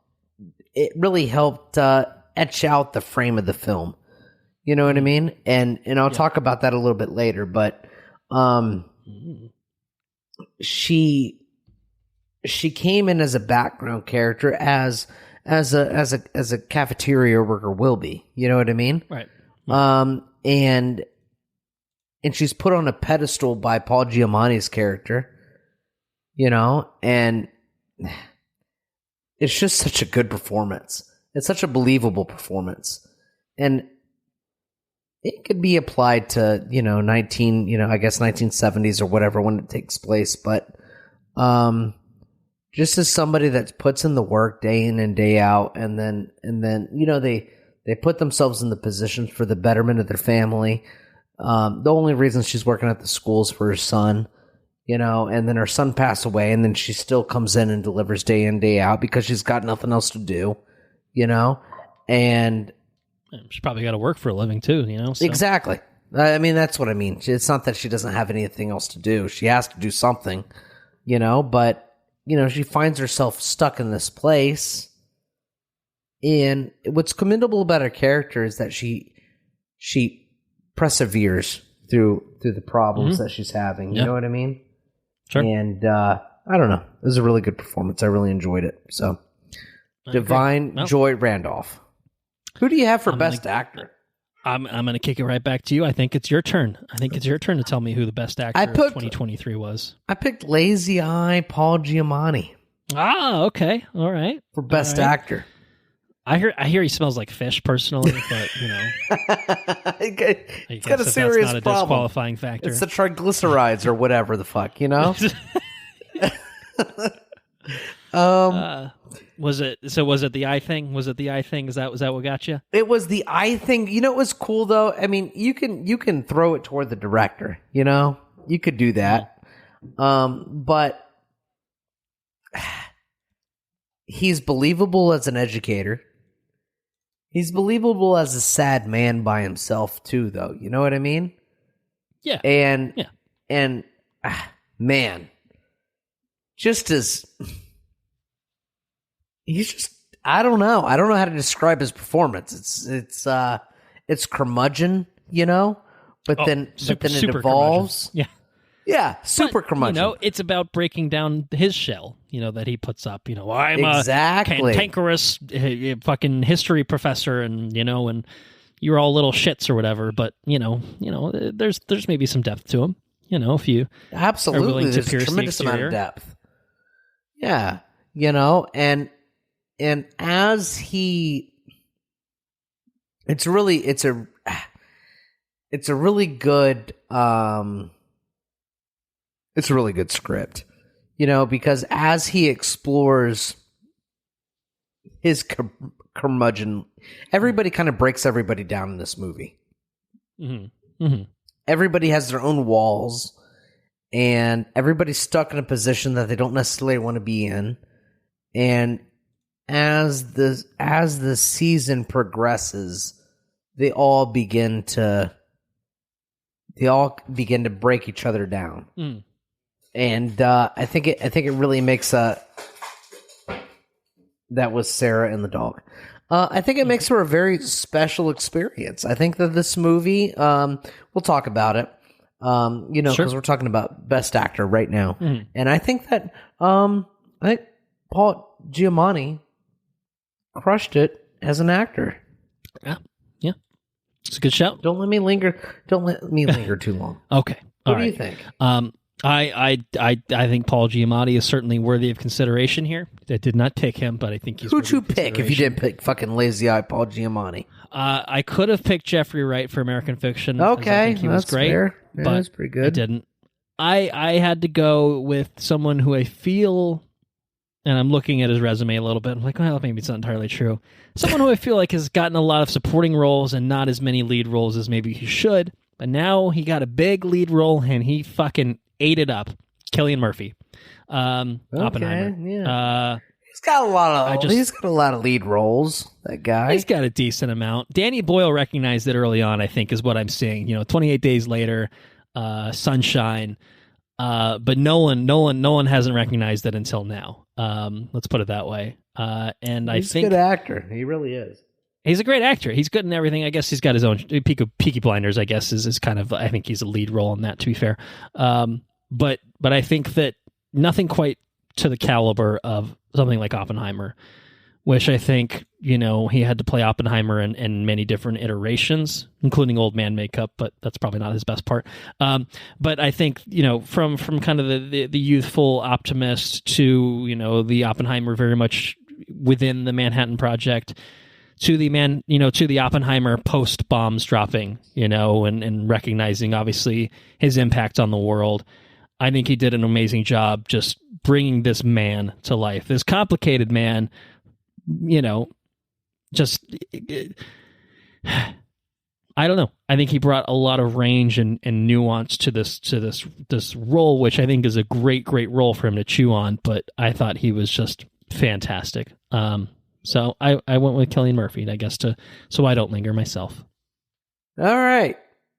Are we on to the Best Actress? We are, the final of our acting awards. I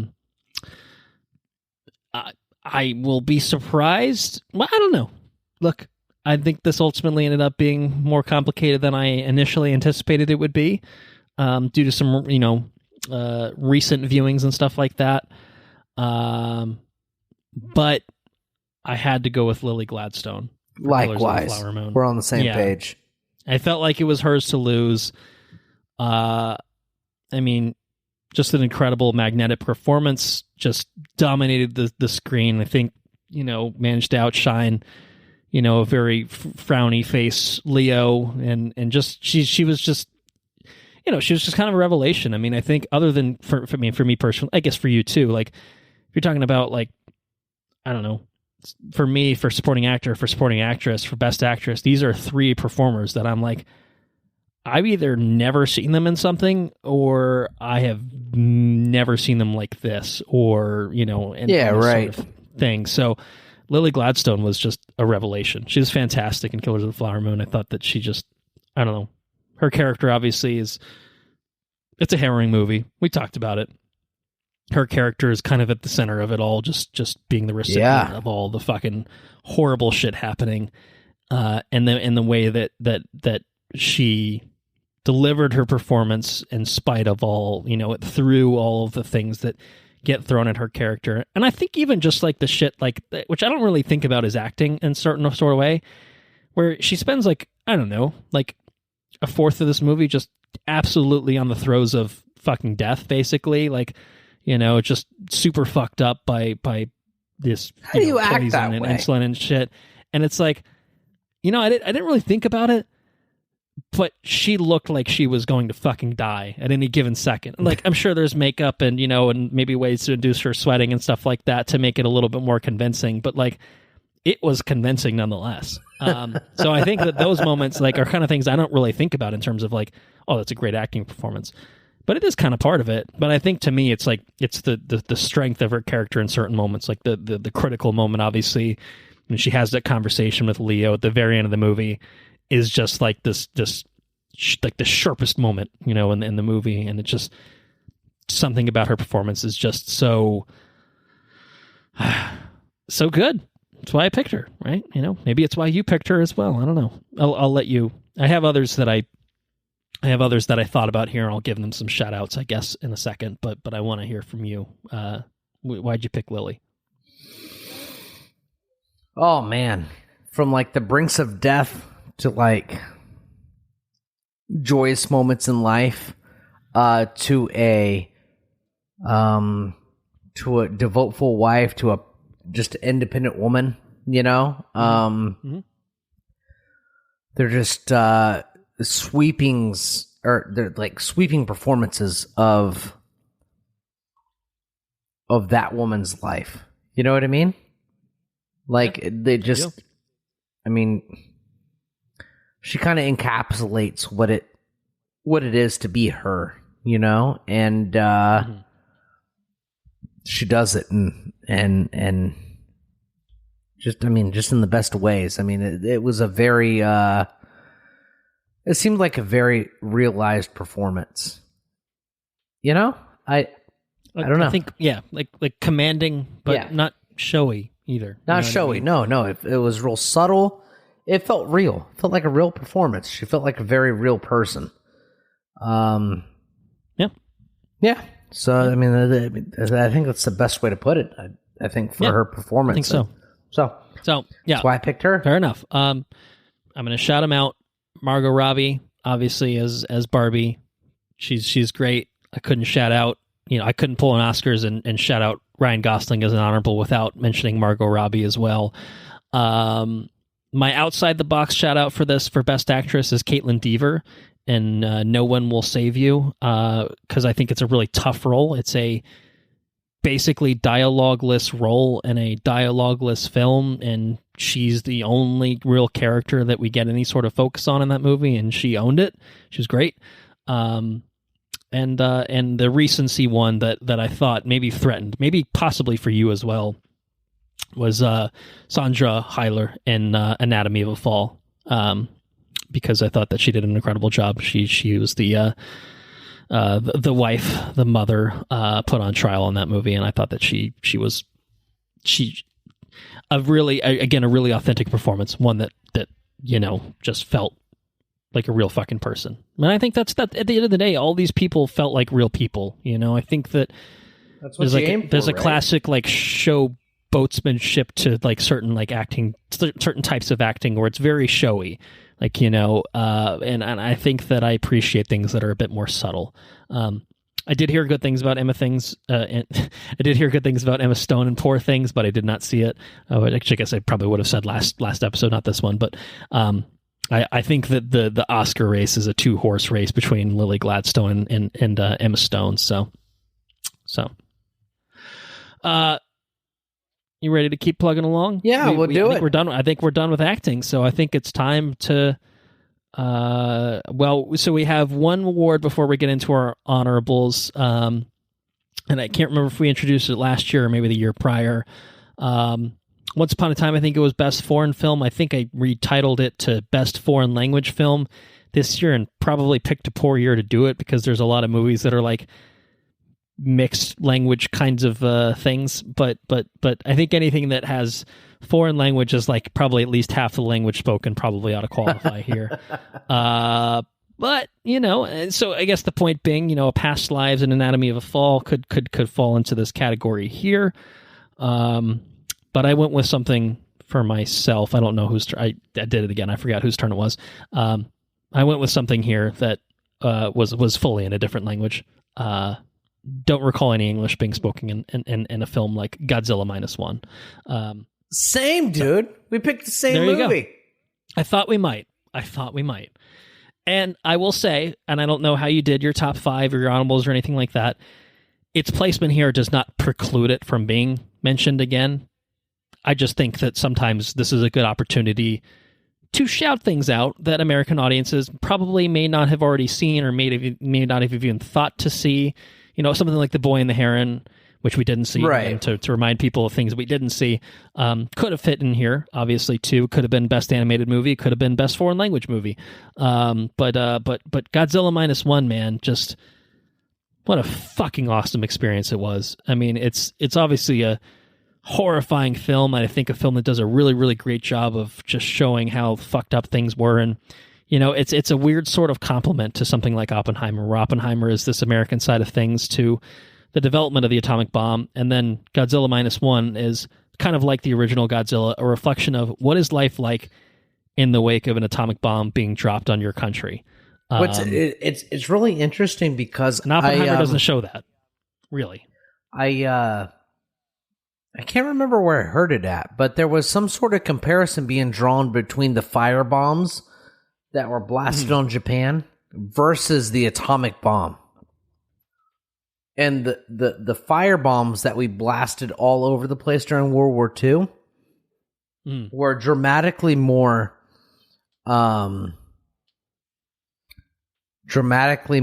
devastating than the actual atomic bomb itself. And there's a lot of reference to the firebombing in Godzilla. Yeah, I mean, Godzilla is just about what we talked about. The whole idea of the movie is Godzilla is at zero, or Japan as a country is at zero in the wake of World War II, where this country has been fucking absolutely decimated by, Japan's involvement in the war and being on the losing side of the war.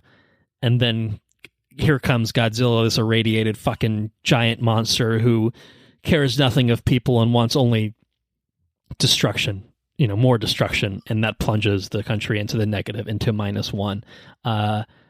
Yeah, I mean, this was I think we shouted out Decision to Leave here, probably both of us last year, which was a great Korean film. And like I said, this is the opportunity to shout it, to at least give it, put it up on the pedestal.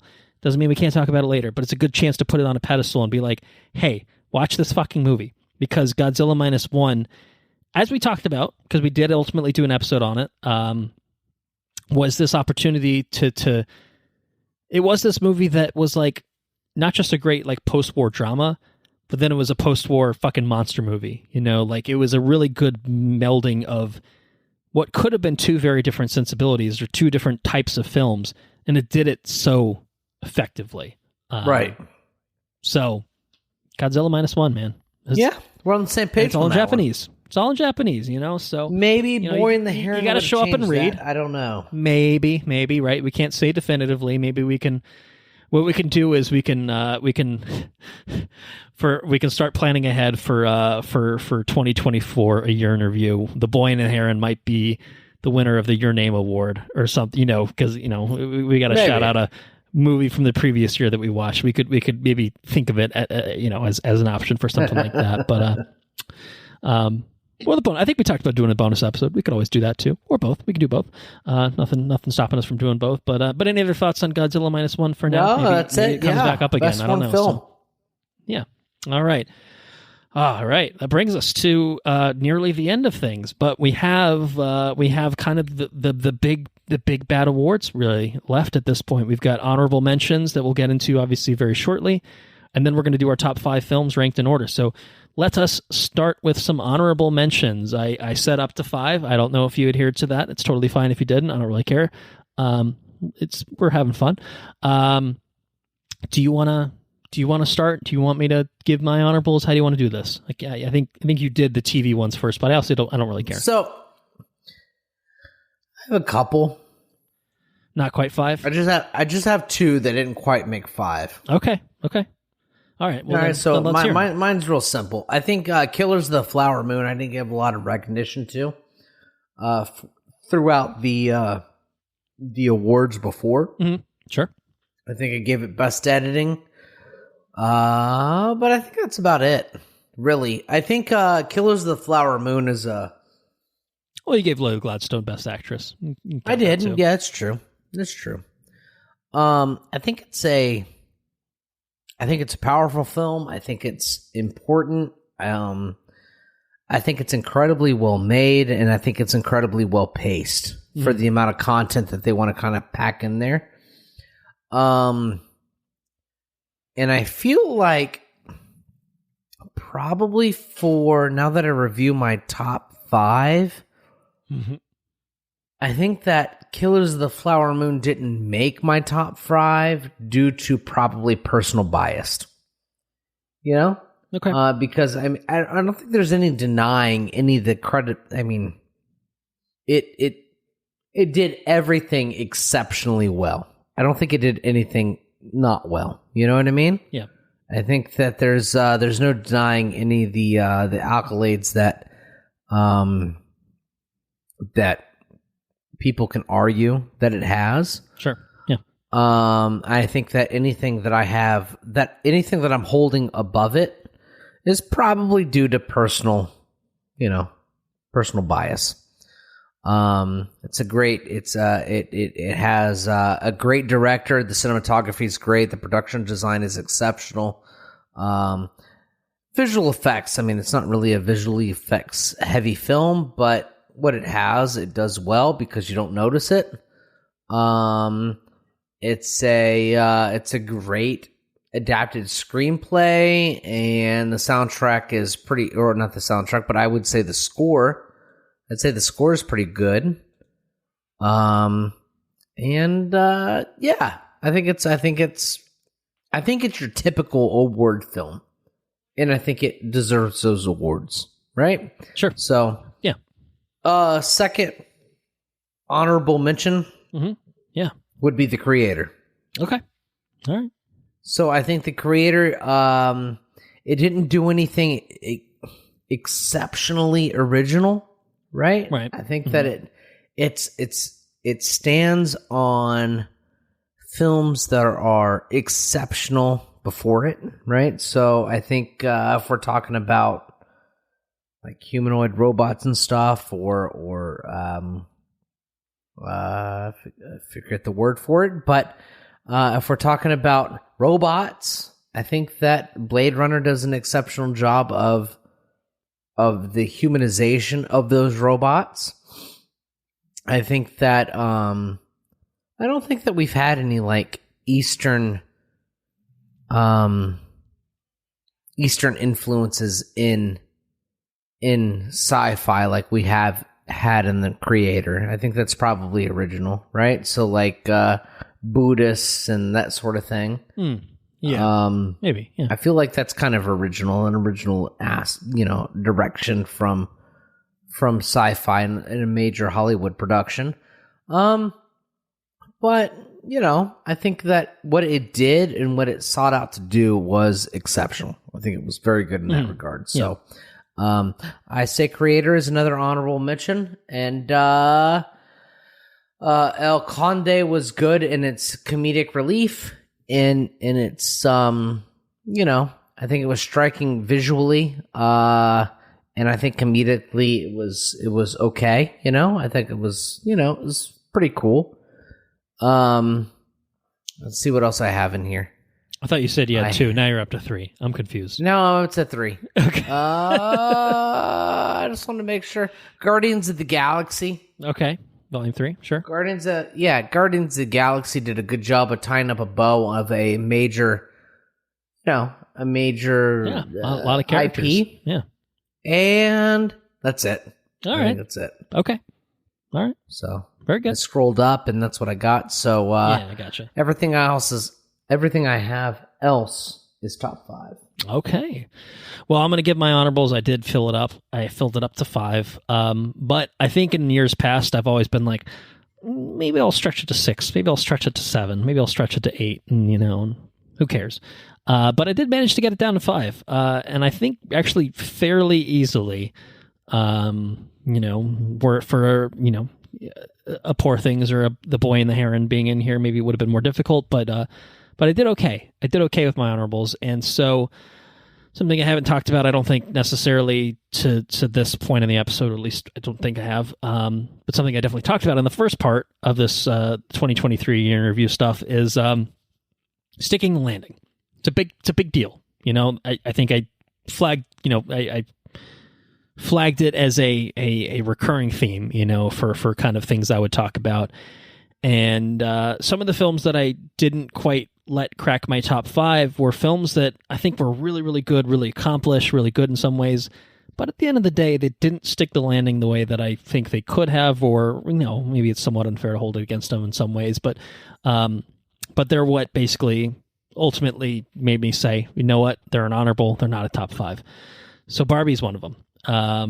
For me, a movie that I think was incredibly accomplished, very funny, one of the funniest movies of the year, hands down. The things I think that the things that held it back for me, I didn't think that it didn't end in a way to me that felt wholly satisfactory.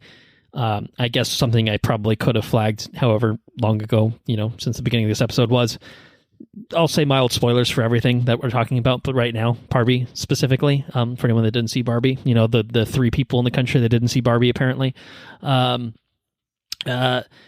To me, it just kind of felt like there could have been a more satisfactory arc for Barbie herself. I thought Ken had an amazing arc, and Barbie herself was kind of just like, a little bit, and I just kind of felt like the ending didn't really, like it left me with a little bit to be desired, and that was disappointing for a movie about, empowering Barbie and, exposing Barbie to the real world and all that good stuff, and having her go through, Ken's whole bullshit of, embracing the patriarchy a little too hard and all that. And I just kind of felt like Barbie herself kind of got outshone in her own movie, and that's not the way you want it to be.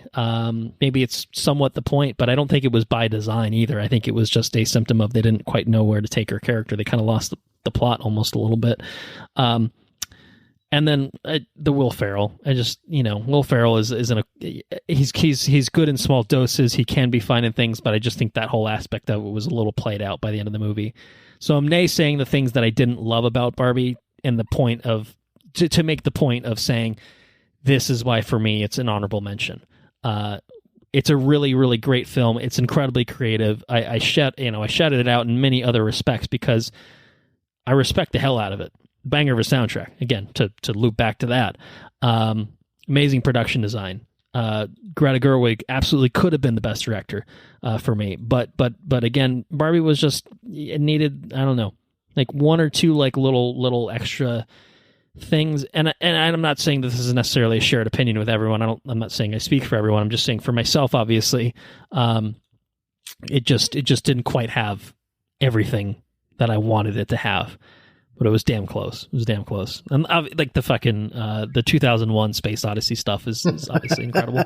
And I'm glad that they managed to find a way to actually get that into the movie instead of just being like a trailer only thing. I thought that was well done.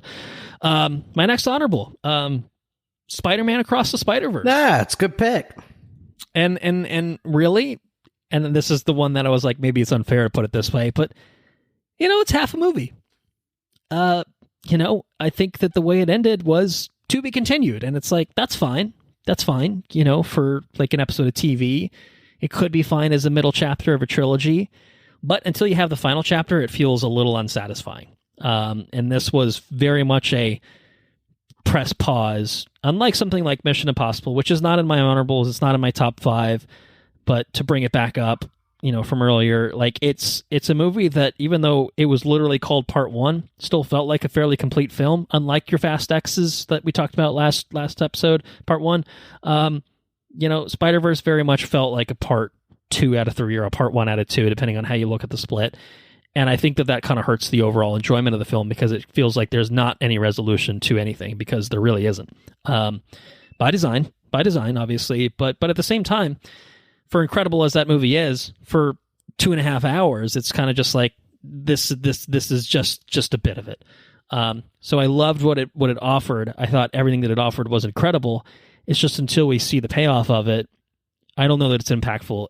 For me, I don't know that it's as impactful as it maybe will be a couple of years down the line, few years down the line, whenever we do get that third one. So it held it back for me, just a little bit, just enough to be an honorable. Good enough to make it into the honorables, but not enough to make it into the top 5. That's fair. Killers of the Flower Moon. I've talked about how the ending, I think, soured me a little bit on the whole of it. Both a little bit here, and I think obviously the episode itself when we talked about it. And that was enough to hold it back. A great fucking amazing film for probably 3 hours, which is a long time to sustain a really good film for. And then I just don't think that I think the way that it ended just left me thinking about how the ending wasn't as good as it should have been, and it was distracting me from the prior 3 hours that were really good. And that is unfortunate, because it's a really great film, great performances, a horrible story that, I'm glad that this is a movie that got made, and, the story is out there for people for like you and I didn't know anything about it going in, or at least before the trailers came out. Like, it's a good kind of, way for us to learn about this dark chapter in American history, that we choose to overlook because it looks bad for white people. And it's like, well, yeah, I mean, it is bad, so but it's an incredible film. It's a really incredible film overall, and I just think, I didn't need the radio drama bit. I didn't need Marty himself showing up and telling me about how things sucks, and again, I got what he was going for. I just didn't think it worked for me, and that was enough for me to again hold it back here. The next two were tough ones. They were tougher ones. They each had maybe something or another that obviously held them out of the top 5. But I think that these were more, not in the sense that they ended poorly or that they didn't end as well as I hoped that they would, just more in the sense that, the top 5 just had something that offered me something more personally, on a personal level. So Anatomy of a Fall is an honorable mention for me. Whoa. Which I thought was a very well-made film. My strike against Anatomy of a Fall, and based on your reaction, I expect it maybe in your top 5 somewhere, is the fact that the French justice system, and I don't know if this is an accurate reflection of it as the justice system itself, is fucking bonkers and absolutely ridiculous. Straight up fucking absurd. Like, it's, and the way that, to go back to what we talked about in part 1, Jury Duty was a hilarious show. It was mocking the American justice system and having a bit of fun with it, and it was very entertaining by that respect. This is a very serious film, serious subject matter, taken very seriously, handled very seriously, and I could not take the French justice system seriously because it's basically like it's infringing on so many American constitutional rights. The everyone in it is just like, I don't know, the prosecutor particularly is a pompous dickhead the whole time. And like, obviously you can have a pompous dickhead American prosecutor. The bald guy? The bald guy. But just the way that it's like everything out of that man's mouth would be an objection in an American court of law. Because all he's doing is fucking commenting on everything. Everyone's just giving arguments in the middle of their shit. And I'm like, objection, anyone? And both Anna and I felt the same way as lawyers watching it. We're just like, this is insane. This is ridiculous.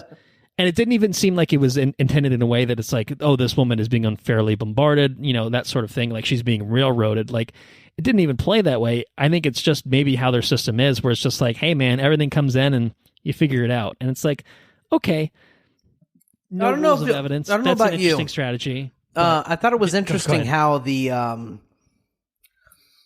as someone who hasn't been in court more than like traffic tickets, Sure.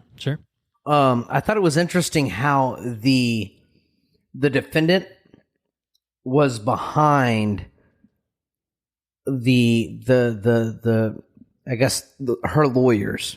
Right. Yeah. She had her lawyers in front. She's kind of sitting there. Yeah, right. And then she could openly comment about X, Y, and Z. Totally, completely not how it works here, obviously, is like, no, not a chance. The defendant is not commenting. The defendant starts commenting. The judge is going to be like, hey, shut the fuck up. You have lawyers.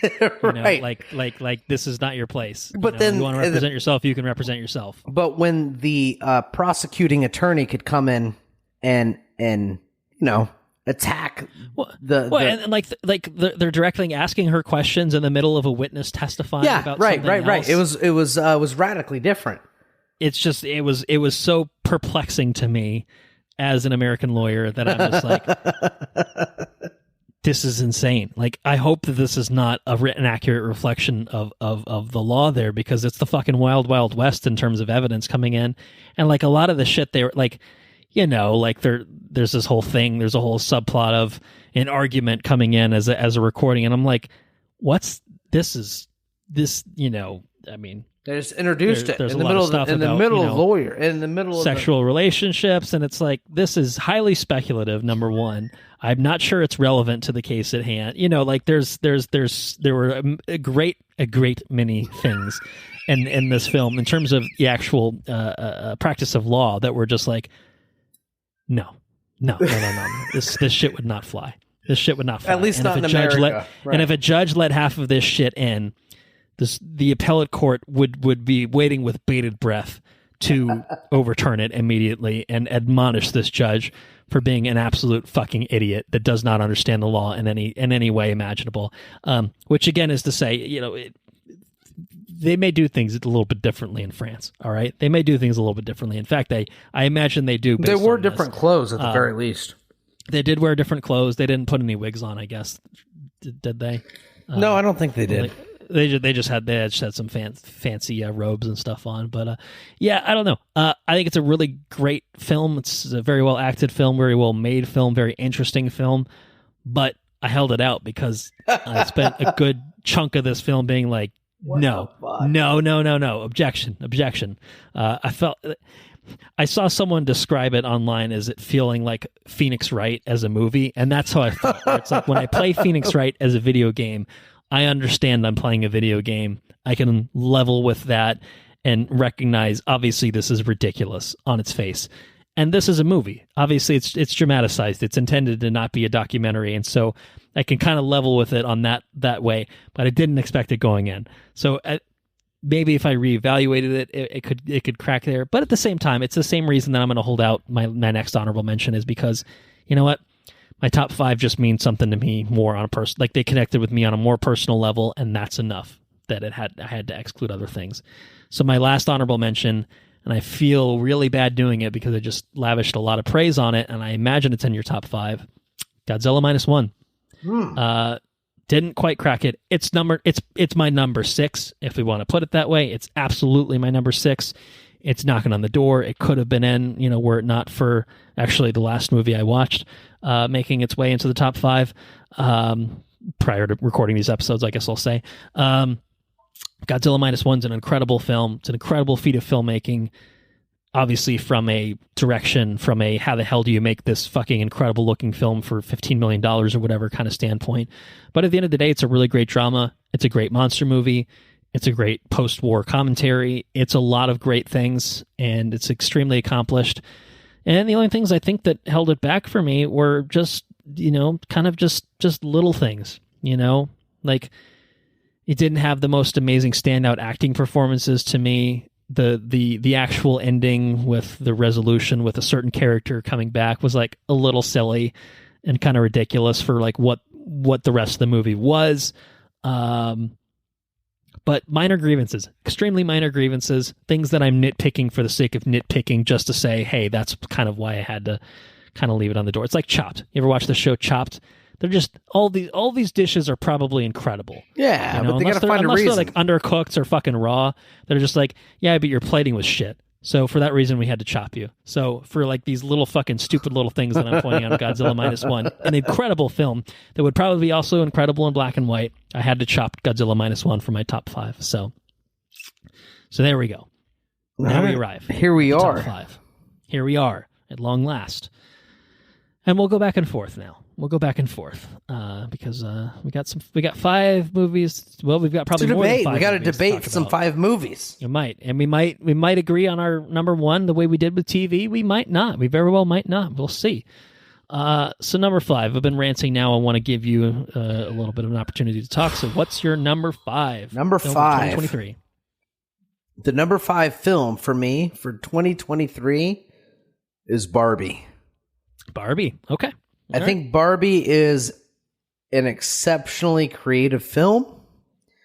I think Barbie is exceptional in its message that it's trying to convey. I think it's exceptional in the way it delivers that message, you know? I do think that some things don't quite land as hard as other things. But I think that as a whole, I think the film is something very special.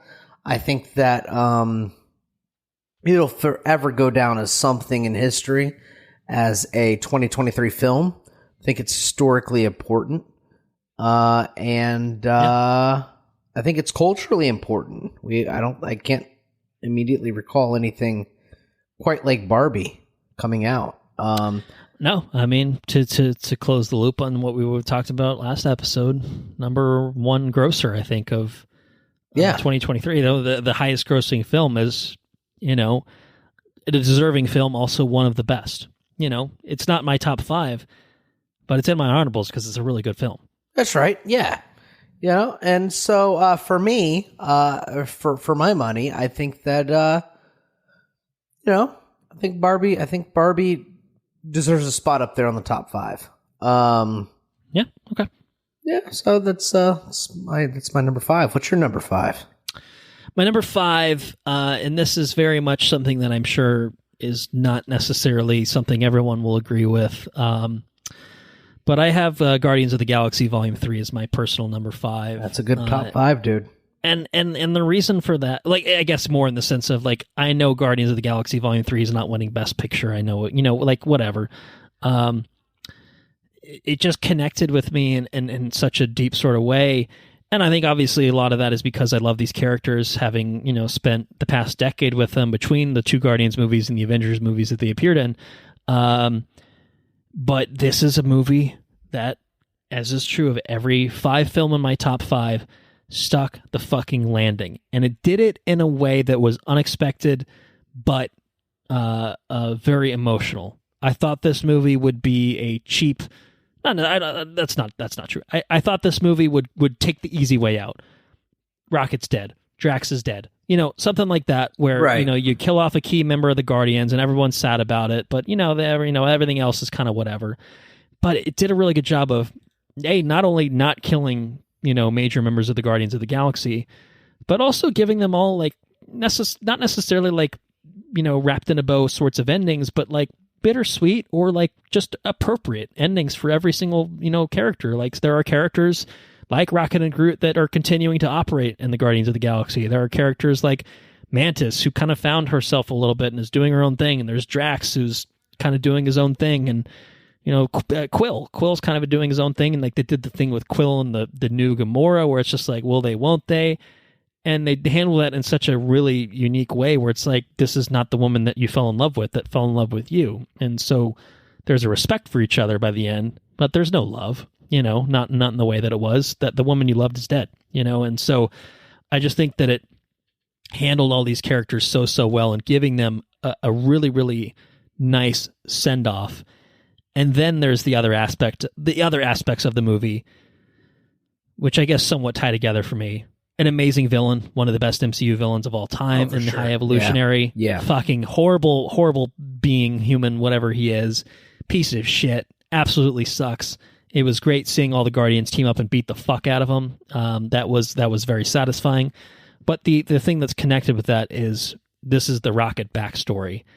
And oh my God, I don't know that there's anything. Oh, that was heart-wrenching. That was rough. I don't know if there's anything even in my top 5 that got me as emotional as Rocket's backstory. You know, maybe it's like a connection to animals thing and stuff like that, where it's really hard to watch. But, you know, seeing his friends just get spoilers, you know, killed in the way that they did, and, you know, hearing little Rocket hurts, you know, just little things like that.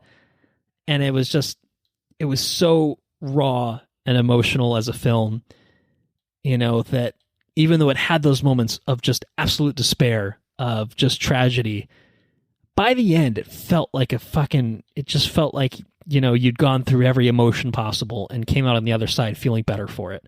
So Guardians of the Galaxy Volume 3, you know, it's James Gunn's swan song for the MCU. He's saying, peace, motherfuckers. You know, he's off running DC now, Superman and about and whatever. But like, Guardians of the Galaxy Volume 3, I could not have asked for a better send-off for that trilogy, for those characters.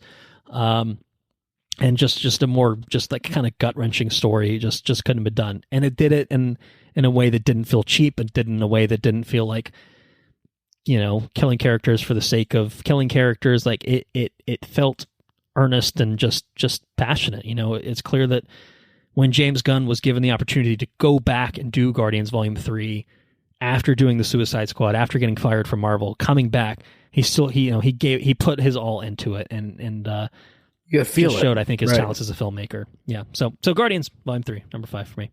It's a good pick. To put it there. Number 4. What do you got for number 4? Number 4. I picked Godzilla. Godzilla. All right. Yes. Godzilla for me. This felt like it almost felt like you were there for ground zero for Godzilla. This felt like a reinvention of the original Godzilla. Sure. Yeah. Very much it was very awesome to bring my wife to Godzilla -1. That's true. Who is, well, we watch a lot of reality TV and stuff in our house. It's not her thing. You wouldn't probably have predicted that. No, it would have been anything that she would even want to see in the first place. No, but she got sucked in. She got fucked in. She got sucked in. Hello, what is that Godzilla creature doing? That is no. She got sucked into a Godzilla movie, man. She got sucked into a period piece film with a giant kaiju monster. The way that the monster is combated in the film feels realistic. The way that how do you deal with this fucking force of nature? And how do you deal with this force of nature after you've dealt with what is arguably another force of nature, which is the American bombs and the American war machine, Americans, right? Man. Right. And you have no military. You've just got people. And how do you deal with it? Civilians of a nation that have to deal with after you the biggest threat they've ever seen. Absolutely. Physically and existentially as well. Yeah, and not only that, but you have to combat with what it is to be I guess a Japanese civilian who didn't commit kamikaze, Right. That's a big thing is our lead character is someone who has shame. Be our lead character. If he just did his damn job, or what was expected of him, what would have been the honorable thing to do based on, So it's sacrifice in war, Yeah. And what that means, And so I think on the surface level you have a kaiju film, right? On the surface level you have a kaiju film that's excellently executed. Executed. Yeah, that's what I'm looking for. Executed with impunity, some could say. Yes, with impunity. Yes. And then on the same token, you have a film that it's deeper than that. You have a war film. You have a post World War II film. It deals with deals with a lot of emotional facets of what it is to be someone in the war effort, and what it means to be a patriot in your country, and ultimately what it is to be a person, and I think that it does it with such grace, and it does it it's so cool when you have such an emotional film told within the trappings of a kaiju film. You know what I mean? Yeah. You have a lot of you have to navigate the emotionality of the main character, but you're navigating that under the trappings of, well, this guy's fighting a giant fucking radiation breath fucking monster thing, Right. Yeah. It's cool. It's cool. And it's emotional, and it looks fucking cool, and it's told in color, and it's told in black and white, and I think it's a really so Barbie for my pick was like a 2023 touchstone. You know what I mean? Like, this happened in 2023. You know what else happened in fucking 2023? The reinvention of Godzilla. We're not talking Godzilla versus monsters or whatever's being told in like the Lionsgate thing. You know what I mean? This is true Godzilla, and it's being told in Godzilla, Godzilla reinvented. He's not here to protect us. He is here to destroy. He's a fucking monster, right? You know what I mean? And we're getting told that story too in 2023. Mm-hmm. So I think Godzilla is a 2023 film, and maybe my theme this year, as I'm starting to like discuss these things out loud and put it out there in the universe. I think my films, while there's a lot of we can debate it, but I think these films kind of define the year. You know what I mean? And sure. I think we got Barbie, we got Zilla, we got films that define the year. Maybe not with, we'll stand behind. We'll wait until we talk about film number 3. What do you got for film number 3? I still got to get my number 4 though. Oh yeah, okay. Number 4. What do you got? Number 4. My number 4 is a movie I know you didn't see, so it is what it is. But it's Past Lives. Number 4 is Past Lives for me. Recency bias, obviously, creeping up a little bit here. This is indeed the last movie that I watched prior to recording both of these episodes for 2023. It's a film that just connected with me deeply emotionally. I think that, again, that's somewhat of a through line of a lot of these top 5s that all my top 5 is just connecting with me emotionally. And this is a film that kind of left me with tears at the end. And not in a profoundly sad sort of way, but just in a deep sort of way almost, where it just felt like, I don't know, it just felt so true, so authentic, so real. I guess I would have talked about it a little bit, obviously, earlier with the original screenplay, because that's what I gave it a nom for, or I gave it the actual win for. But it's a movie about two people who are, they meet each other when they're kids, they have a connection, and then one moves away, and then it kind of picks up 12 years later, then it picks up another 12 years later. And it's about these kind of 3 different time periods in these two people's lives and the way they kind of keep weaving in and out of each other's lives, and kind of obviously where these people are independently, and then kind of where they are when they meet up with each other in these points. And I think that, there's a lot of build up in this movie to kind of the present day kind of point of it. And I think once it gets to that point, it just examines these really interesting idea of, who people are to each other. Kind of thematically, a lot of it is about, people, in this life may not necessarily have had the same relationship in a past life. In a past life, they may have meant more to each other. Maybe there was something there, and, it's kind of playing with that idea. And I just think, certainly a film I would recommend that you watch. Certainly I would recommend that our listeners watch, and I'd be happy to obviously pick up the conversation and have another conversation where you can meaningfully, we could go back and forth because you've seen it at that point. So I'm also being vague to preserve the experience of like actually watching it. but I just felt like the relationships between these characters just felt so real and so meaningful. And it's a movie that, like, in concept, and this is something that I've, some of the discourse that I'd seen around the movie before I watched it kind of made me excited to watch it, because it made it seem like, okay, it's not going to be some, big bombastic theatrical movie or anything like that. It's a movie where basically it could be very explosive, of people, running away with each other sort of thing, but it's really not about that. It's really just about human bonds and what it means to be friends, to have friendship, to have connections, to and sort of reminiscing on what it's like to be a kid. I don't know, just a lot of just things in it thematically that I felt were very, very meaningful. I probably am talking in a little bit of circles, again, probably trying to be a little vague. But the point being that you liked it a lot. I liked it a lot. Obviously, I liked it enough to be here in number 4. I thought it stuck the landing. I thought that the way that it resolved things was really touching, really beautiful way of handling it. I think just really good, authentic, real dialogue. It didn't feel like a movie type of thing where people are saying things because it's scripted that way.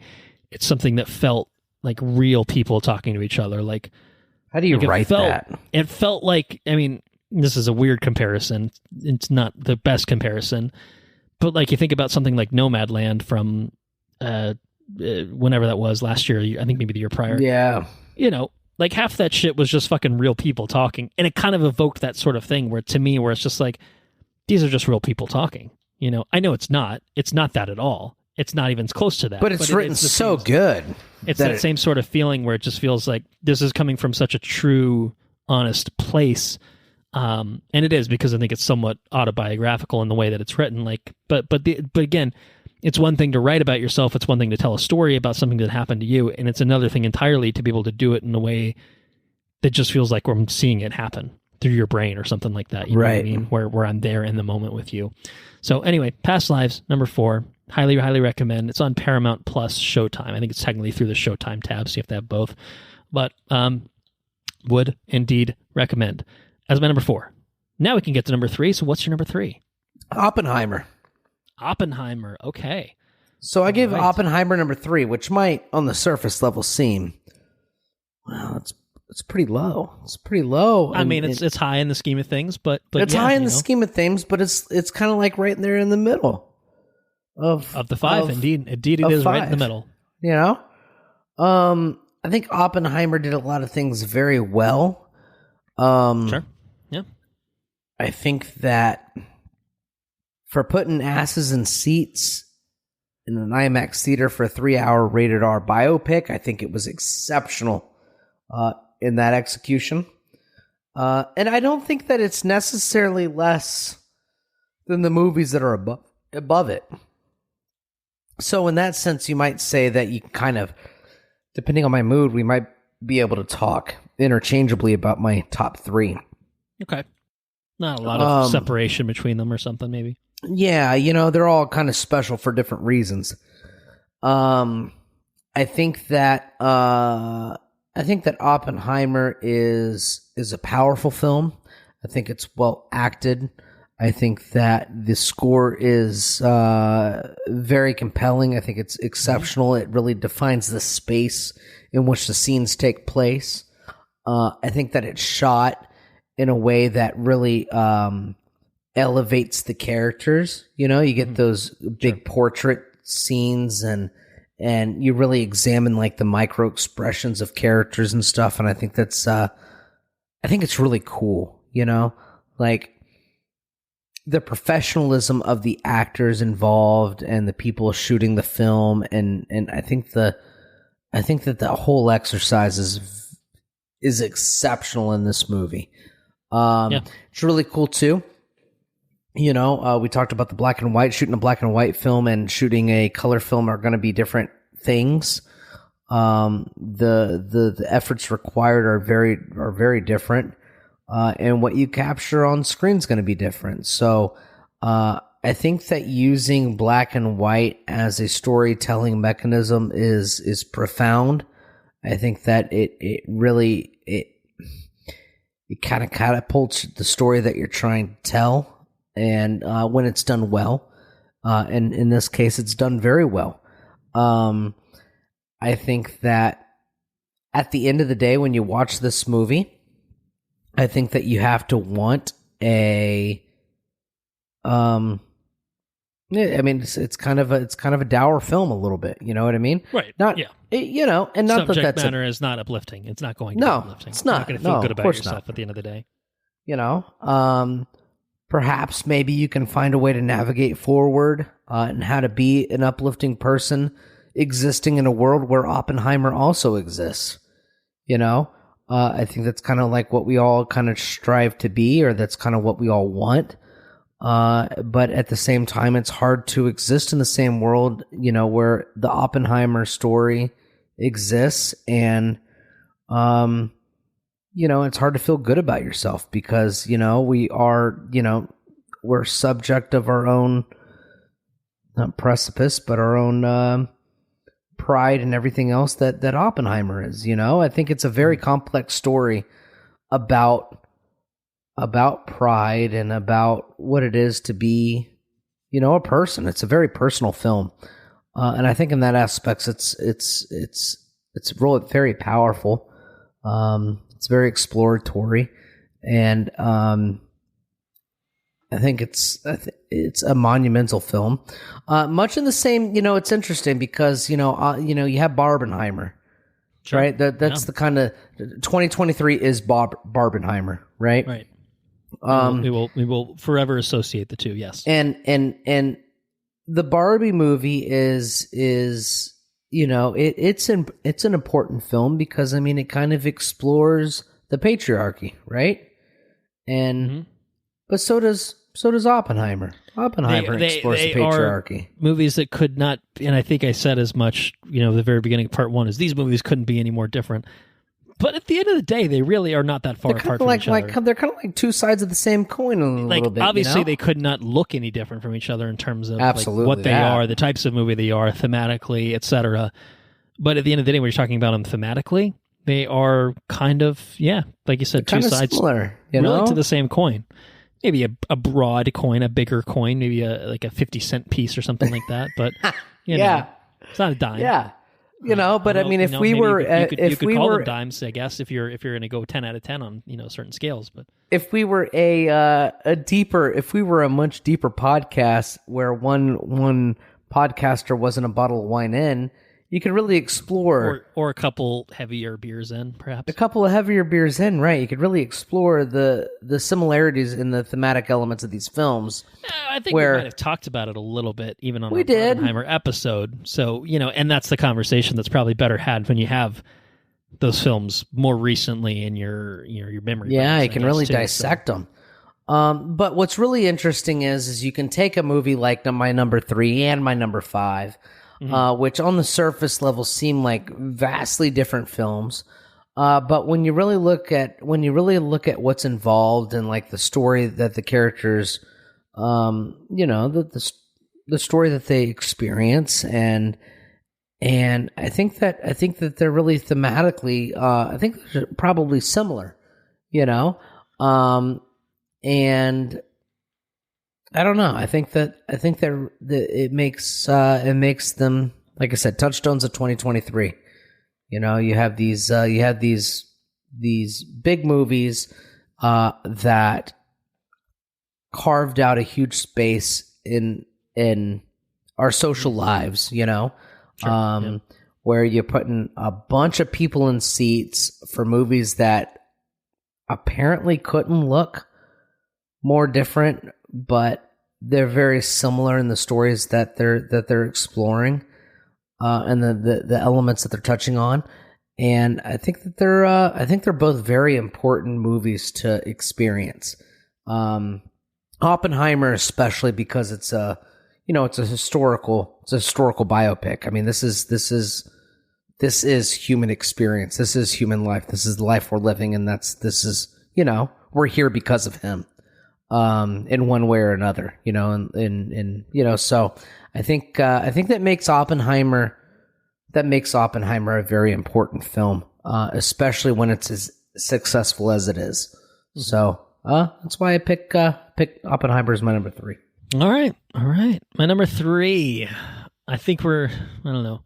I think we're more or less getting to the point where we're probably talking about the same movies, just in different orders overall, is kind of my speculation. Well, we'll see. We'll see, obviously. I don't know for sure. I don't know what you picked for anything. But my number 3 is The Holdovers. So it may very well be somewhere higher for you. I don't know. I can't know for sure, but I'm just going to go ahead and say my piece. And if you need to add on to anything, that's fine. If you don't, that's also fine too. Talked about it obviously a lot, giving praise to both Dominic Sessa and Davine Joy Randolph for their performances. And you gave it some praise, obviously talking about, again, the Rhino, Paul Giamatti. What a great film. What a great film. I mean, I think just the things that stand out about it, because I think I haven't really fully, gone in on talking about it at all to this point, of any point of the podcast, I guess, not just here, is that I really enjoyed the setting. I really enjoyed the way that it was shot. It's a 70s setting, but it almost looks and feels like a 70s movie, and like it really feels like it was trying to be something that could have been made, talking about 50 years ago, roughly. And it just really did to me, the characters obviously were kind of what brought it to life. But I think it was just kind of the way that these characters go through these different evolutions. Like you talk about the beginning of the movie, you get the introduction to this, kind of, I don't know, dingy feeling, or at least I wouldn't want to go to this boarding school. Let's put it that way. Doesn't look like it would be a blast. Not really my cup of tea, not really my thing necessarily, No. As like a schooling experience, but obviously it's prestigious in some way or whatever. And you've got your curmudgeon professor, Mr. Giamatti, Mr. Fishman himself. It's just a really interesting but very eclectic and different group of characters. And the way that the kind of story progresses, again, not to get too spoiler heavy with it, is basically it starts with a few people. It dwindles down to a few other people who stay as the holdovers. And then from that point, it dwindles even further to the three that really ultimately spend probably the second half of this film together. And then these are the 3 characters that we get to spend so much time and get to learn, to meet, to love, to know their families and everything. And, kind of what their whole shit is about. And I just felt like, it was fun going through like Boston and stuff, like things where it's just like, just geographically, it was a fun movie to experience. But I think that at the end of the day, it is about the depth of these characters. And I felt like everyone, again, felt very real. But this one, maybe more than some of the other ones, like certainly more than something like Past Lives, is cinematic in a sort of way, is kind of just intentionally funny in a sort of way.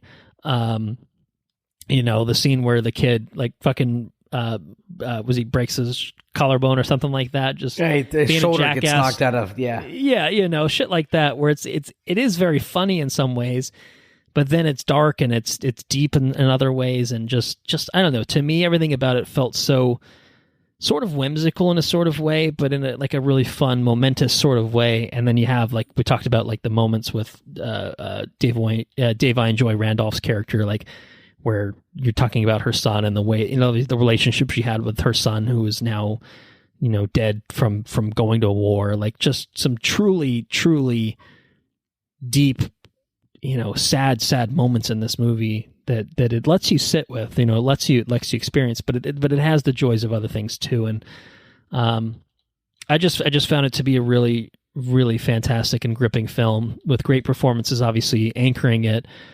And my final note is it's a Christmas movie, and we don't get new Christmas movies that I think feel immediately like this is going to be a Christmas staple. The Holdovers feels to me like this could be a Christmas staple.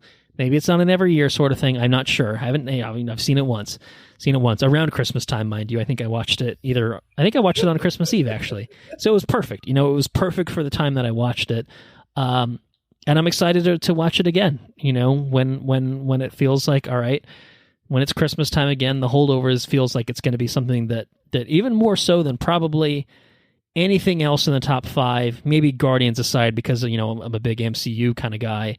It's the one to me that's going to have a lot of staying power in terms of just being in a regular rotation of movies that I watch. So, so The Holdovers is my number 3. Anyway, we're getting down into it. Number two for me. Number 2 for me is Anatomy of a Fall. Okay. So I personally found Anatomy of a Fall to be, I don't know about like the logistics of the courtroom. While we talked about it. We don't have to get into that all. While I do know that it's very different than. It's definitely different. The American courtroom. What I found particularly gripping, you know what really stuck with me was that final scene where the kid was explaining about how his dad was talking about these things, about how the dog would not be there forever. The dog is great. Mm-hmm. The dog is awesome. The dog won't be there forever, Right. Yeah. And the kid's words were being said while the dad was like mouthing, you know what I mean? Like the dad had no it's cutting back and forth to the actual flashback while he's testifying. Exactly. Yeah. Yeah. I found that real gripping, and then the credits of the film kind of go over the mom kind of like spooning with the dog. You know what I mean? The dog kind of claws, goes up into bed, and she's with the dog. Mm. Because I thought the movie was very complex. Mm-hmm. I didn't think it was like immediately. I still don't think it's evident exactly what happened. No, and I think that's a big thing. Is there's definitely a level of ambiguity that's intentionally left, there for you as an audience to decide. Did she do it, or was she involved? I found her arguments. I found her arguments really compelling too, especially when she got into like the nitty gritty. Like you frame these things like they're pivotal moments in our lives, but at the same time they're human elements in our lives. You know what I mean? We're more complex than a black and white moment. We're shades of gray. Right. And I thought you could cherry pick one bad moment from a relationship and think that this is abusive, and these two people hate each other, and this person definitely killed the other person now that they're dead. Like, it's like, and that's what you're aiming to do, right? One side is painting it exactly as that picture, and the other side is that's absurd. This is not reflective of who these people are. Like, you're seeing but 1 5-minute sliver of someone's life. Like, that's not, how's that helpful in any way? Yeah, and I felt like the whole experience to be just a real dissection of like human relationship. If I'm going to sound existential in any sort of way, I think that it's incredibly well written, and I think that it does exactly that in such a really well done way, you know? Yeah. It does it in a poetic way. It does it in a well shot, edited way. I think it's incredibly well acted, and I think it's a pretty profound movie in a very subtle way. Like I don't think Sarah would like this movie. Okay. I think it would be a little slow and a little bit mundane and just kind of but I think that if you're willing to kind of like scratch away at the surface level courtroom drama aspects of it, I think that there's a huge human element to this movie that's real profound. I think it's really good. And like I said, the exploration of human relationships and conflict within those relationships, I think is really well done in this movie. Of course, it's done with the utmost extremes of a murder or death or whatever. You know what I mean? But there's infidelity in this movie. It's explored. success is explored, or shame is explored. I mean, all the kind of like all the facets that of human emotion that you can kind of feel are kind of explored in this movie. And I think that it does. I think it explores those things in a really nuanced way. And I think it puts it in a courtroom drama, and I think it makes it interesting. And I thoroughly enjoyed it. I wasn't right on the edge of my seat, right? Because it's kind of like, it's not really oh shit, what's happening next, But it's kind of like a nail biter, Like, yeah, I just kind of sat there sipping my drink and scratching my head, and I just really enjoyed the exploration of what would happen next. I think it was a tantalizing movie. Yeah, no, I mean, despite my obviously thoughts that I expressed about it, yeah, I completely understand where you're coming from. It's something that Anna and I talked about after coming out of it. Is like, I think this would be way more enjoyable for someone that doesn't have broken lawyer courtroom brain. experience. Yeah, and like just because it's a very well written thing. It's very well acted. The actual, the interactions in the courtroom are really interesting. Like the actual dialogue and stuff is very interesting, and it does kind of leave you without conclusive answers to it all. Where it's like, you could kind of look at it a few different ways. You can examine it a few different ways, and I think that I completely understand. Obviously, why it's as high as it is for you at number 2 here. For me personally, I understand why it's not as high. Yeah, right. It's just kind of that's the flip side of something like this, where as much as I really liked it and absolutely appreciated all of it, really well shot and everything too. It just it is. It's a pretty movie. Although it's not shot in 4K, it's got to be shot in like 720p or whatever the fuck it is. Right. Yeah. I don't know. Yeah, but totally appreciate it as a number 2 for you. What's your number 1? Oh, what's your number 2 first? You got to talk about number 2. My number 2 could be your number 1. I've been trying, I did the same thing on the part 1 where I'm like, all right, I think I might know where he's going to go. And then, you've thrown me a few times. So I'm not sure if your number 1 is my number 2. If it is, then we can talk about it together, I guess, in a sort of way. I don't want to steal your thunder at number 1, obviously, I guess. Yeah, no. But my number 2 is American Fiction. So, okay. I'll just say my piece, and if it's yours, number 1, great. You can add on. If not, then we won't have to talk about it again. Whatever. American Fiction is, I don't know, simultaneously biting, hilarious, deep. It is a great many. Christ, it is a great many things in a single movie. You started the episode out with that, and now my brain is broken with that phrase. It just keeps creeping in. Tour de force performances across the board. Jeffrey Wright is fantastic. Love seeing him in a lead role here. He's amazing. Obviously kind of being this, educator. I guess he's a professor. He's a smart guy.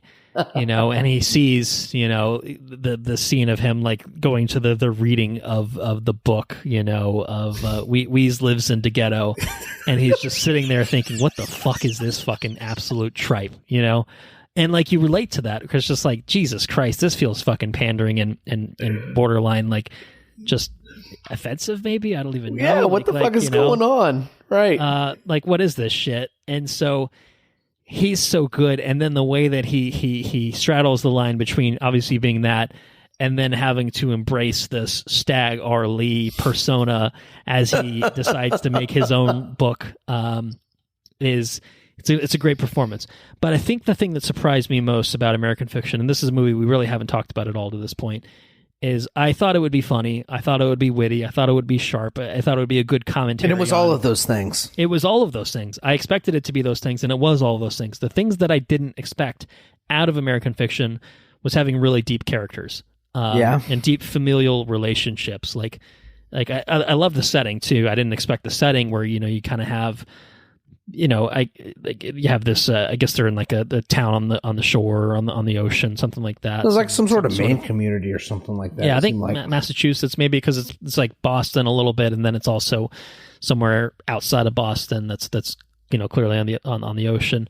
And so I love the setting, but the characters themselves, his whole family. You talked about Sterling K. Brown, obviously, as a supporting actor, was fantastic. Himself, a complex character who's a gay man who's obviously gone through a rocky divorce and is now just fucking going party as a plastic surgeon. Yeah, right. But beyond him, his mom, they have this I guess maid. I don't know if that's the right title, I guess, but of live-in, cleaning woman, I guess, and she's complex, she's deep, she's got feelings, she's got emotions, and even when you kind of get to the point of, all right, let's talk to the author of Weeze Lives in the Ghetto, like what's her shit about, like what's her fucking deal, like there's complexity to all of these people and these characters, and that's the thing that, like, I just thought that it would be. You get Jeffrey Wright being fantastic as always, and then you get, just some funny moments and white people saying dumb fucking shit and being ridiculous, because that's kind of what we were promised by the trailer. But the hidden layer of just like, there's a really good story here. His sister, there's a really good story with Tracy Ellis Ross's character, and it just gets dark, deep, really complex, and in just ways that I honestly just didn't expect. But at the end of the day, stuff like the humor in them is what for me, I expected it to be funny, but real dry, there were dark moments humor. that even the trailer, I think, arguably gave us a few moments that I think probably would have been even funnier seeing it in the movie for the first time, but it did withhold a few great moments. And if I may, spoilers, the retitling of the novel, amazing. Fuck. Absolutely. Fuck. Just incredible stuff. I'm going to call the book Fuck. I'm going to call it Fuck. The people got to put them in hold, the white people. Oh, just hold on one moment. That's so ridiculous. There's a little moment where I think maybe it's even, I can't remember. His Asian is very funny. John Ortiz is very funny. And there's a moment where like he's hearing the people talk, and then he does the finger gun to his head, and he's like, "Oh shit, you're dad. My bad." That was just so dark but very funny. And then even just the ending, you have kind of a multiple ending type of thing because of like what it's going for. And I thought that was really interesting and effective, because fucking Adam Brody's character is ridiculous. Got a stupid fucking mullet, just a dumb fucking asshole. I don't know. The whole of it was incredible. Loved it.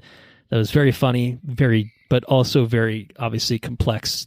Great satirical commentary on kind of black culture, black popular fiction, I guess, in some ways, and also just like white liberals, you know what I mean? Like, I think that, there's like a sliver of maybe even conservative people that would get enjoyment out of this, because it's taken the piss out a little bit out of liberals as well, to a certain extent too. So I didn't feel attacked or triggered by this movie or anything like that. You know what I mean? Like, but I found it to be very, I found it to be very on point, I guess, just very cutting in the right ways. So anyway, American Fiction number 2 could have been number 1, but there was something else. So anyway, my number 2, which brings us to your number 1. Your number 2 deserves a place in my top 5. My top 5 runner-ups. In your honorables, okay. In my American honorables, Fiction is not your number 1. I didn't immediately think of it. Like I said, there's 2 people at work. I'm trying to hammer this shit out, trying to be prepared, and immediately come off the cuff. That movie was incredibly profound. I thoroughly enjoyed it. It's a runner-up. Exceptional movie of the year. Okay. I waited for that movie to pop up on VOD every night when I came home. You waited a while. And when it finally popped up, I was very excited. And when I finished watching it, I was very happy. Thoroughly enjoyed that film. But my number 1. Number one. I think I know what it is, but this is your moment. We'll This is see your if you moment to think. talk about it. We'll see if we agree. My number one for this year, I feel, is a little different than the movies that I would normally pick. Okay. My number one is going to be a normal Christmas rotation. Okay. Because how many times can you introduce a new film into your Christmas rotation? I think they try every year, but they fail most. They fail most. That's right. I think that this movie has a lot to do with your blessings, has a lot to do with your privilege that you're dealt in life. It has a lot to it forces you to examine, where you are and where you are relative to others, and forces you to, acknowledge that, I'm doing okay. I'm doing okay. And that's The Holdovers, man. I think that I was an emotional wreck watching this movie. Throughout right. We haven't talked about this at all. This is all new to me. I was like, I thought number one could have been American Fiction, and then you're like, oh, that's an Arnold. That's a late Arnold. I'm like, oh shit, maybe it's The Holdovers. Then you started talking for a second. I was like, shit, maybe it's not that at all. Maybe you watched something I don't know about. I don't know. But there it is. No, there it is. It's The Holdovers. You have exceptional performances. You have just a really touching story. You got. It's almost like a Grinch, or it's almost like Ebenezer Scrooge kind of character, who is right. Yeah, sure.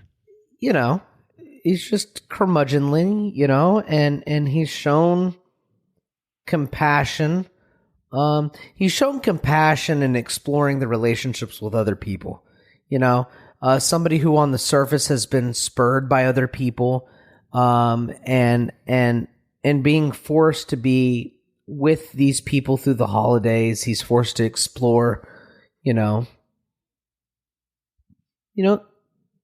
inner dwellings of other people, and it's fucking touching. It's very good, and it's made more real through exceptional performances and through the exceptional writing of these characters. And I think that we talked about soundtracks earlier on. I really enjoyed the soundtrack of this movie. Okay, it's kind of like all singer-songwritery, kind of like 70s songs. Mm-hmm. Some like Cat Williams or whatever. And it's stuff that I listen to on my way back and forth to work. I really enjoy it. Really peaceful kind of music. Plus some Christmas stuff in there for good measure. Yeah. But it's not so Christmassy to where, like, the movie's grounded in such a realistic way to where somebody's not curmudgeon just for the sake of being curmudgeon. Like, yeah, the dude's been kind of like screwed, and the lady has lost her son, and these privileged young folk are talking shit about her and her son and the people involved in the school, and they have no sort of like, they have no sort of respect about the people that are involved in their education and where they are in life. They have no sort of like relative, acknowledgement about, all that shit. I drank a bottle of wine, so I can't get my words out. The point I'm trying to make is it forces you to acknowledge where you are, like, in watching these characters deal with each other, you analyze yourself. You know what I mean? Mm-hmm. And you analyze where you're at in life, and it's kind of like it makes it a Christmas movie, Yep. And it makes you happy for the things that you have, and it makes you, I don't know, at least it made me happy, so, just a really profound movie, and I wasn't expecting it to be. I watched the trailer for this movie for like fucking 10 years. It felt like. Mm-hmm. He was always popping up with his lazy eye, with that guy jumping, breaking his arm right in the fucking gymnasium. Right. Yeah. Yeah. I felt like I watched that trailer for years. And it's kind of why I waited so long to watch it. It's like, I don't want to watch this movie. But I'm really glad that I did. And I brought it up to some customers at work the other day, and they were like, they watched it and they really enjoyed it. And it's like, yeah, it was a really low-key great movie. Yeah, it does feel like the kind of movie that, it's just, I think anyone could kind of just appreciate it, right? I think so. It's not, it feels like a throwback movie where it's like, the people that are fed up with fucking Marvel movies or whatever, it's like, hey, here's a fucking movie that could have been made 50 years ago. Here's well, that it looks for like you. it. We haven't talked about Saltburn. We didn't talk about Saltburn. That's true. I haven't seen it, which is why I haven't talked about it. But okay. Well, Saltburn's like a top 5 movie. Okay, Saltburn. I didn't talk about it because I forgot about it, but I'm going to talk about it now. I think you still have an extra slot to get you to 5. Yeah. So Saltburn. Saltburn's a creative movie that looks like it's shot back in the 80s for some reason. It seems to be like Anatomy of a Fall, Saltburn, Holdovers all use the same kind of camera. Yeah, we're going back to the dark ages in terms of the fidelity of the cameras that we use. And Saltburn talks a lot about privilege and this and that, and like the Holdovers does, it explores privilege. And I don't know, man. Just Holdovers was just a real special movie, and it touched a lot of special spots in my heart, and I really enjoyed it. And like you say, every year or every couple years, you get introductions into what could be a Christmas movie. Hey, this is what we're throwing out, and it could be a Christmas rotation movie. It could be like The Grinch, or it could be like Jack Frost, or it could be Miracle on 8th or whatever it is, and right, yeah. You never get them, they just don't land. Yeah, they're not that. A true Christmas classic is something that's just really kind of timeless, and that's right. And I think that something like this really helps, because I think a lot of modern Christmas stuff just feels too fucking modern. Like, it just doesn't have the sort of nostalgic qualities that you want out of a feel-good Christmas movie, and this totally does. It's dripping transcends with nostalgia, types of things, and not even for like us necessarily, because obviously we're fucking way past being 70s kids or anything like that. But you can tell that it's evoking the right sort of things to make it just feel like, oh yeah, this is something that maybe my parents' generation grew up watching, you know what I mean? Like something like that, which I don't know if the timeline exactly adds up, but roughly. And you can imagine not having your cell phone for a couple weeks while you're up north or whatever, Yeah. And if you don't have your cell phone what are you? Well, you're a holdover. Mm-hmm. You know what I mean? The second you lose your cell phone, you lose access to the internet. Well, you're a holdover, Yeah. And then you're forced to explore these interpersonal connections and all this and that. And I think I agree. I think it's a movie at a place and at a time, and I think that it in a was good way, in the best way, in a good way, possible. In the best of ways. Yeah. So very special movie for me. I thoroughly enjoyed it. Well, I'm glad you enjoyed it. Yeah, probably watch it again. And I think I'll watch it in a couple months, or not a couple, but a few months, several months, maybe later this year. Maybe later this year, though. Yeah. And I think I'll watch it more times over than any of the other movies, while I'll recognize that all the other movies are specifically special to the year of 2023. Sure. Yeah, that's a good, yeah. So right. That's my number one. What do you got for number one? What's your number one? Do you have a wild guess on what it might be? No, I don't know. I mean, it's obvious to me, but it's because it's my number one. Let me just tell you. Let me just tell everyone at the same time. Oppenheimer? It is indeed Oppenheimer. Yes. Yeah. Yeah, it's Oppenheimer. Nothing has stuck with me quite in the same way that Oppenheimer has. I just do think it is... It's a special movie. It's a special movie. It's in a way that I think is surprising to me. I expected to like Oppenheimer. I thought it was going to be a good movie. I was surprised by how much I liked it. I was surprised by how good it was. And it's just kind of stuck with me. Since watching it only one time, to be fair, which is true, I guess, to be fair, of all of my top 5, except for Guardians. I think is the only one that I actually watched multiple times. But Oppenheimer was just it was a deeper, more complex film, I think, than I expected it would be walking in. A lot of hoopla about the big boomy, doing the test sequence and stuff like that, and like it was such a minor part in the whole movie, right? It was cool, man, but like honestly, that's not the most memorable part of the movie. It really wasn't. I think to me the memorable. What was your most memorable part of that movie? I think the ending. I think to cap my, stick the landing theme, it was the ending. It was, kind of the whole movie is kind of, it goes back to this sequence a few times of Oppenheimer talking to Einstein by the water, by the lake, wherever they are. And, there's this whole thing of Strauss being like, I know you guys were talking shit about me, and all that. And he's like, we weren't fucking talking about you at all. Like you're an irrelevant man. No one cares about you. You're a fucking loser. You're a nobody. Like it's not about you.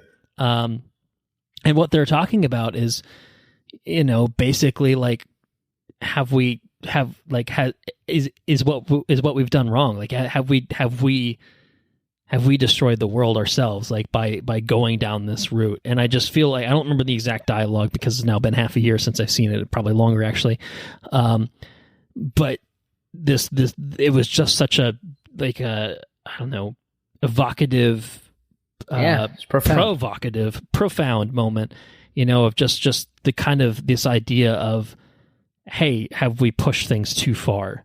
Human hubris, right? Have we as a human race gone too far this time? And the whole thing for most of the movie is Oppenheimer thinking, well, the Germans are going to do it first, or the Russians maybe, I don't know. Like I think it's the Germans. Like the Germans are going to do it first, so we have to do it. We have to be the ones to do it. It's the Jeff Goldblum thing, because right, sure, and like so it's very much just about the urgency of doing this whole thing of developing this bomb, because we have to do it, and if we don't do it, someone else will. We have to be the first to do it, because that way we did it. So now we can do it on our terms. We can dictate the terms of everything, and then once that happens, everything just goes kind of sideways for Oppenheimer personally. Where it's just like, okay, we did it, cool.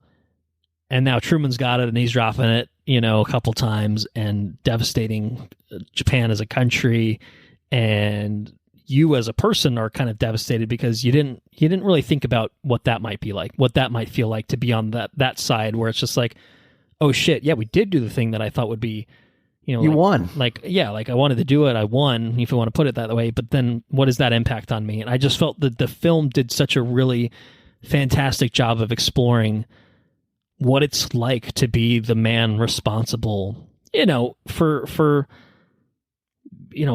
millions of people dying, I guess, at the end of the day. But to be Prometheus, right? And just to right, and I just think it's brought to life by Cillian Murphy's fantastic lead performance. It's brought to life by a wonderful supporting cast. RDJ is great at playing a fucking douchebag asshole, guy who thinks he's hot shit.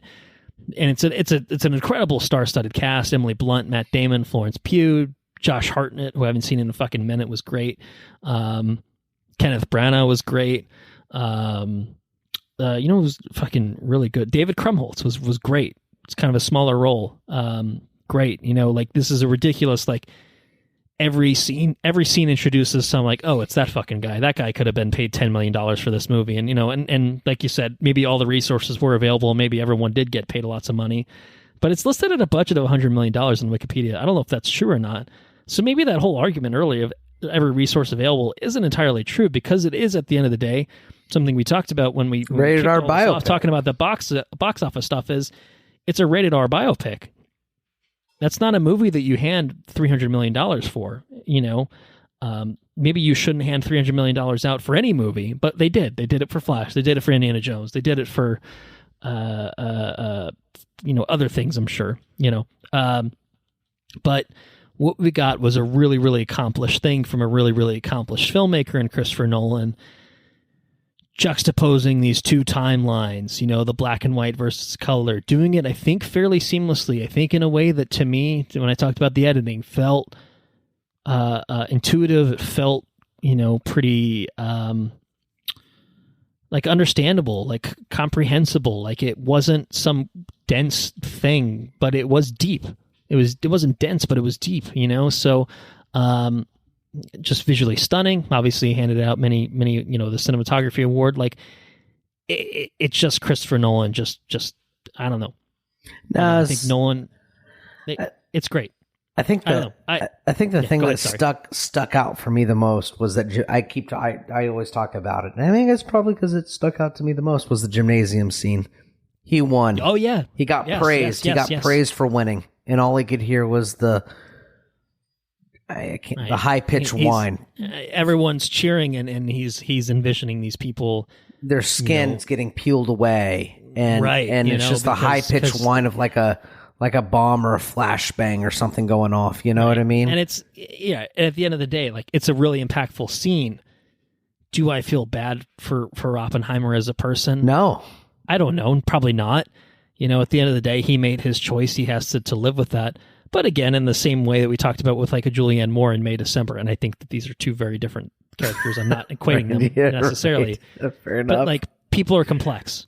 People have emotions. Even people that do bad things, horrible things that have horrible repercussions, at least in this instance, they're complex. It's not hard to picture yourself being an Oppenheimer. They're still human at the end of the day. And I don't think it's hard to picture myself being an Oppenheimer. Somebody puts a goal in front of me, and I try to achieve that goal, and I pursue it. He's one of the smartest people in the room. He's not thinking about the human cost at the end of the day. He's thinking about, can this be done? This is a scientific achievement that the world has never seen, that the world has never dreamed of. Can it change the world in a positive way? Sure. Yeah, right. There could be interesting things, and you got the other guy who's, eyebrows being like hydrogen bomb. That's the way to go. And it's like, all right, well then they fucking work on that later on. And, it's like, oh shit. Okay. I don't know. Everything about it just to me, to speak of Oppenheimer, I guess, as a human, he's also sucks as, in personal relationships and stuff. He's not a perfect man, obviously, from that standpoint either. But at the end of the day, he's a complex person. He's a person, is what he is. Fascinating person to have a movie made about. And so, Oppenheimer just ended up kind of being number one. And like I said, I expected it would be good. I expected to like it. I did not expect this. I did not expect as much as I got from Oppenheimer. And it's the challenger, now gets kicked to Christopher Nolan of whether he can top this movie. Because I think prior to this, like The Prestige has probably been one of his best for me. Memento, obviously, like we could have a whole bonus episode talking about Christopher Nolan movies other than the Dark Knight trilogy, because we did that already. But Nolan, he makes good movies. When I think Nolan has maybe lost me a little bit, like Tenet I liked, but I was just like, okay, and like Dunkirk I liked a lot, obviously, and inspired this podcast to exist in the first place. This to me just reminds me that, hey, Christopher Nolan, give him some shit about his inability to fucking mix dialogue, and then like whatever else, kind of sort of complaint you want to levy against him. It's probably fair enough. But Oppenheimer kind of just kind of quelled a lot of my thoughts about him as a filmmaker. It just reminded me that no, when he's on it, he's fucking on. And so yeah, Oppenheimer, number one for me. Never quite. I saw it in June, whatever it was. I Barbenheimered in the same day, and that's pretty cool. Won the day for me, and never got displaced. Never got displaced overall. So it was Oppenheimer's to lose, and it didn't. So, well, wouldn't you know it? We did it. We are almost done. We are very, very close to being done. We are effectively done. You and I ourselves, we are basically done. But I do want to shine a light on people that aren't you and I, people that maybe have thoughts about movies and other things that came out, TV shows and stuff in 2023. Yeah, if you care about other people, if you want to hear from other people. So I think what we'll do now is we're going to kick it to Mr. Henrique Jaime, who, as he did on our Killers of the Flower Moon Echo episode, was kind enough to pre-record a little segment in which he discussed his top movies. of 2023. I think he also has a few other miscellaneous kind of awards to tack on. And then he also offered up his top TV shows of 2023. So I'm going to leave this space here and let Mr. Jaime go on a bit of a monologue about 2023. So have a listen. What up, what up, what up? Watch, review, repeat. It's Henrique Jaime over here, the resident Marvel expert.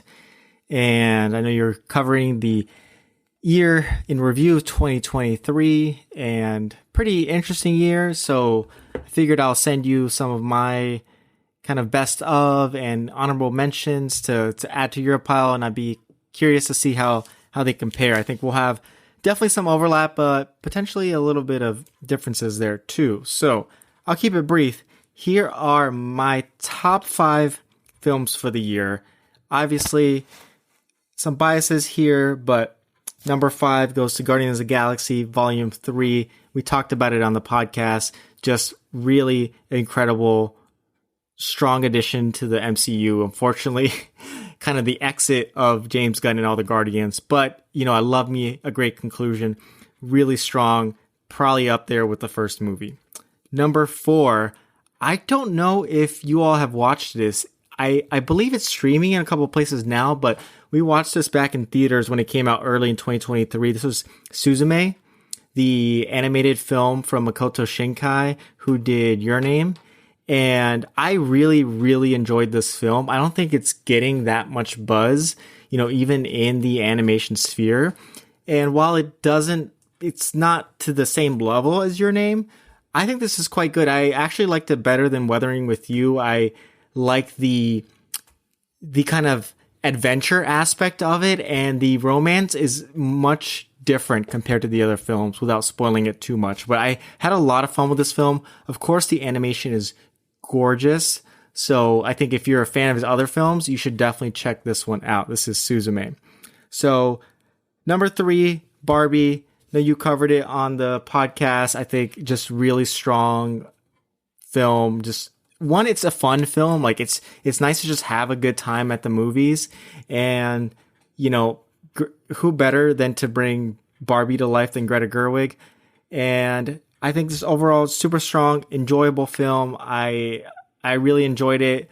I also felt that the ending maybe wasn't exactly what I wanted, but the rest of the film was just so great that I had to include it in my top 5. Number 2, the other half of the Barbenheimer, Oppenheimer.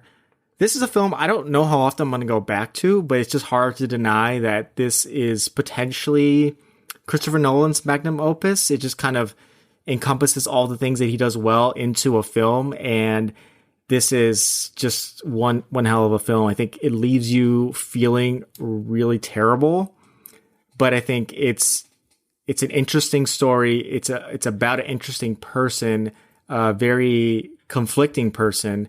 It obviously doesn't go into the nuances that are the aftermath of the atomic bomb, but I think it does tackle some things and how it relates to Oppenheimer. I'm not an expert in him. I haven't read the books, but I definitely enjoyed the film for such a dark topic. And just overall, in terms of film, it's just really, really well done. I think if you love Christopher Nolan, this is really going to be up your alley.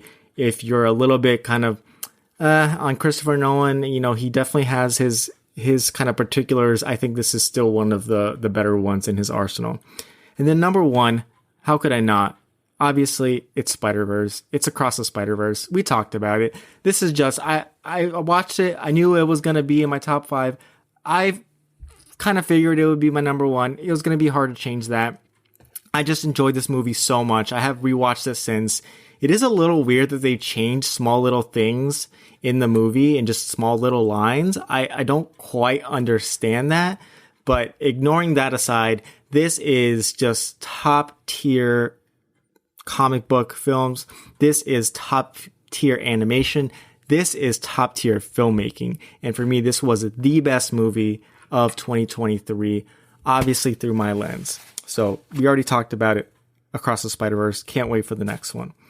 One honorable mention I wanted to shout out that it probably fits into my number 6, but is American Fiction. I only watched this recently, but this is the film with Jeffrey Wright, and he's an author. And I think this resonated particularly well with Aisley and I, just because of some of the other things, mainly that she's been reading, but I hear about what she's been reading, not really having to do with race, but like what is good literature and what is the point of literature. And I think most importantly, I really enjoyed the characters and the story, and this is a sub 2-hour film. And I think when you can do that in under 2 hours, that's pretty impressive. So I would definitely recommend American Fiction if you haven't checked it out. All right. And I know you have a ton of other categories. I'm not going to give my picks for every single one of them. Just wanted to shout out. Last time I coined the hashtag Gains Award and with RRR. And this one, I wanted to give another hashtag Gains Award. This time in the movie Saltburn. Specifically, I'll give it to the kind of... and it's not really a significant spoiler, but to the final dance scene with Barry Keoghan when he's completely butt naked. Guy's been hitting the gym, and you know, you might be distracted by the lower half, but you know, good on him on the upper half. Guy's been hitting the gym. That'll be my hashtag Gains Award for Barry Keoghan in Saltburn. And since, you know, we talked about Marvel movies, we had talked about it on the podcast, I do want to say what my most disappointing film of the year was. And I feel like this might be the same as you all, but for me, this was definitely Ant-Man Quantumania, Ant-Man and the Wasp Quantumania. This, I think, had a lot of potential. And the fact that Marvel thought this was going to be a smash hit and then put it out and everyone was like, this is like just mid at best. You know, not an awful film. I don't think it's even the worst film of the year, but just not what it could have been. Just a lot of wasted potential. I think completely putting the Jonathan Majors saga aside, the film itself is just not the best film. It's not even, it's the weakest Ant-Man film of the three. So I think this is really disappointing and was, I think, a real like alert and red flag for the MCU. But you know, MCU is not completely in ruins. We got some things coming up, which brings me to the TV side. Top 5 television shows. I did not watch a whole ton of... that's not fair. I watched plenty of television this year. I didn't get through all the shows I wanted to. There's plenty of things that I'm sure would go on this list if I had gotten to them. Like Abbott Elementary, The Bear. I'm just behind. And, you know, I can only talk about what I've seen. But number 5 for me was Loki Season 2. Liked it almost as much as Season 1, maybe not quite, but we talked about it. It's still great television. It's the best thing in my opinion that the MCU has done in Disney Plus. So Loki Season 2 has got to be up there. Number 4 was Scott Pilgrim Takes Off. I really enjoyed this. I think we're all fans of Scott Pilgrim and all fans of the movie, you know, the comics and everything like that. And this story was new. Like this isn't the movie just done in animated.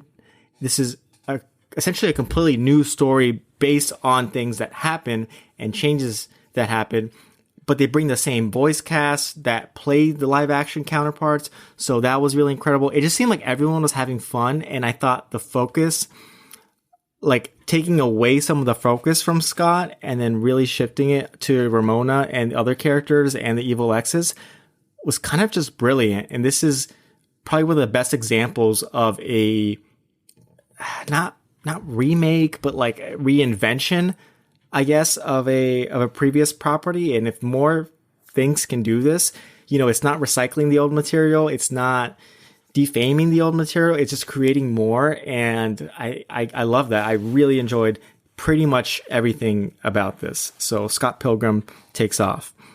And number 3, another animated department, also from Netflix, Blue Eye Samurai. I mentioned it to you all. I don't know if you've gotten around to it. There's 1 season so far at Netflix.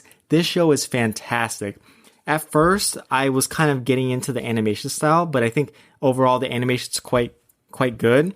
It's definitely a little bit different than kind of the typical what you expect from like hand-drawn animation, but the story is really fantastic. This is a gritty, dark show.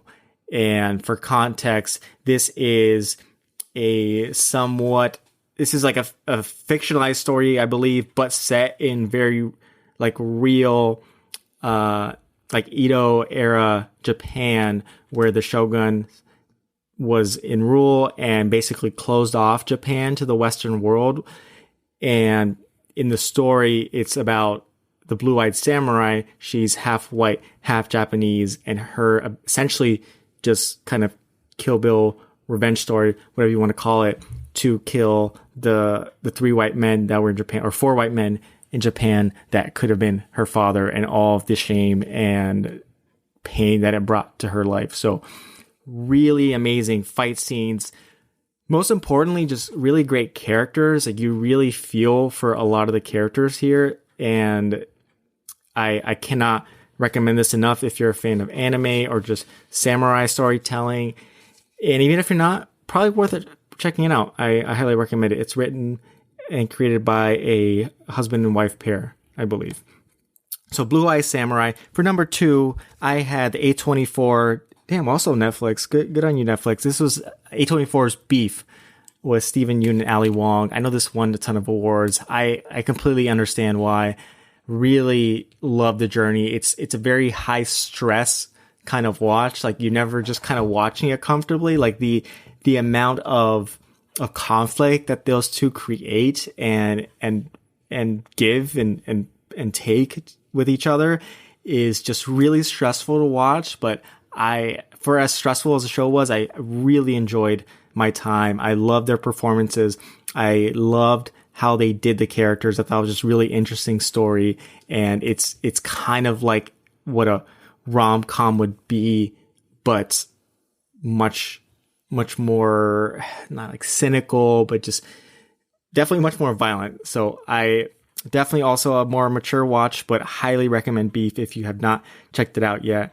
And then number 1, you covered it. I'm sure I've mentioned my thoughts on it. The Last of Us season 1 is just fantastic. I think this is kind of universally appreciated by everyone. I actually haven't even played the video games, and I really enjoyed this. This makes me want to go and play the games, and I honestly just might, because this story was so compelling. I loved the performances, and even though I hadn't played the series, I watched all the things HBO put out afterwards, and seeing the comparisons and the changes I thought was really well done. So, this is kind of the video game adaptation I think people should aim for, because this was just fantastic, and I cannot wait for season 2.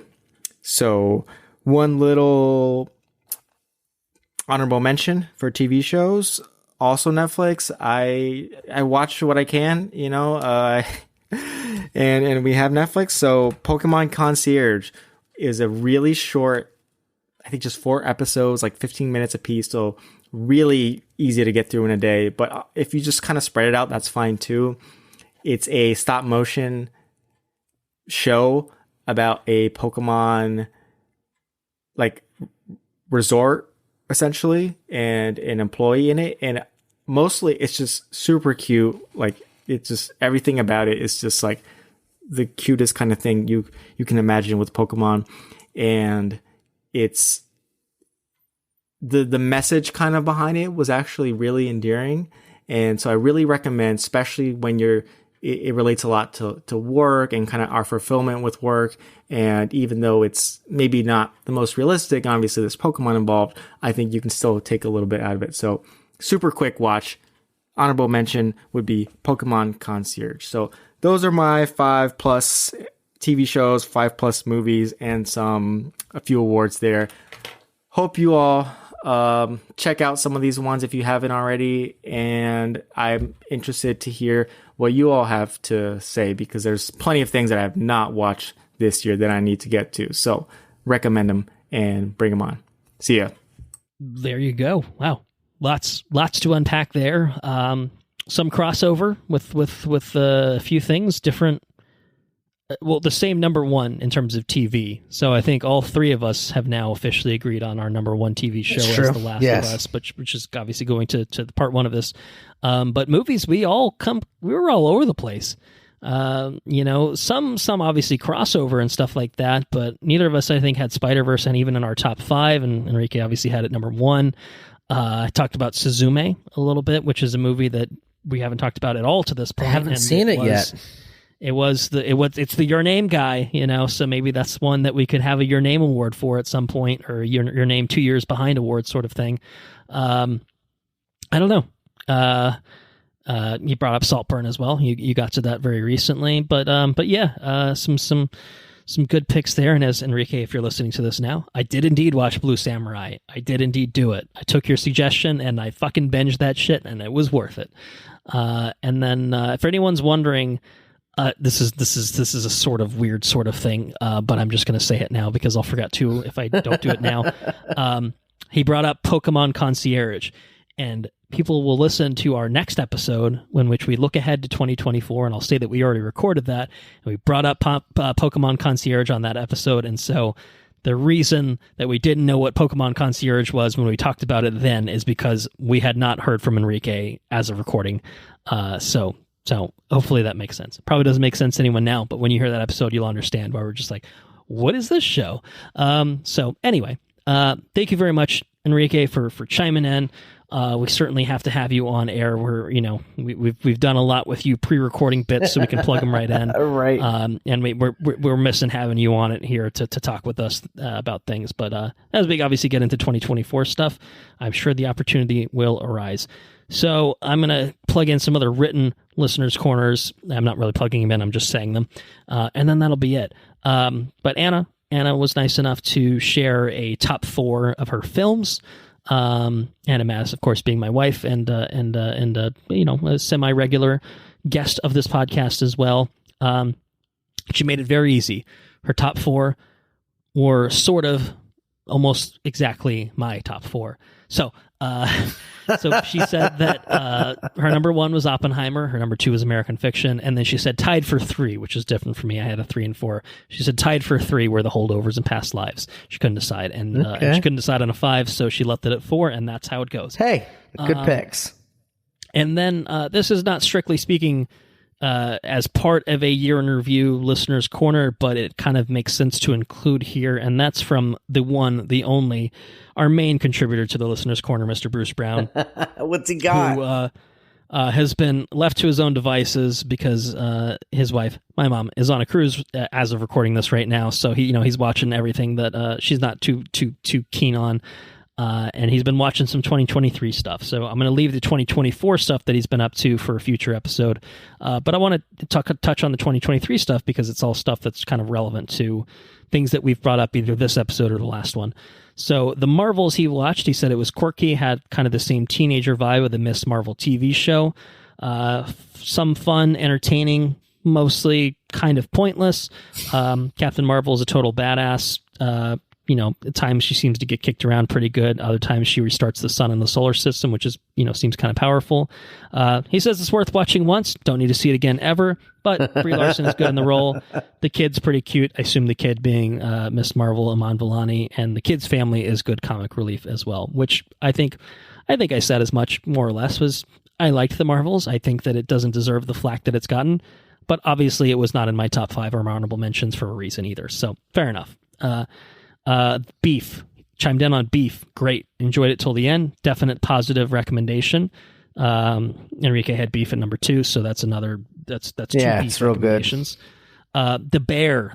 No one has chimed in on The Bear. I think we've all missed out on The Bear so far. Another very good one. I think it got better as it went. Acting was very solid. Bear is definitely one that I'd love to catch up on, probably before season 3 comes out.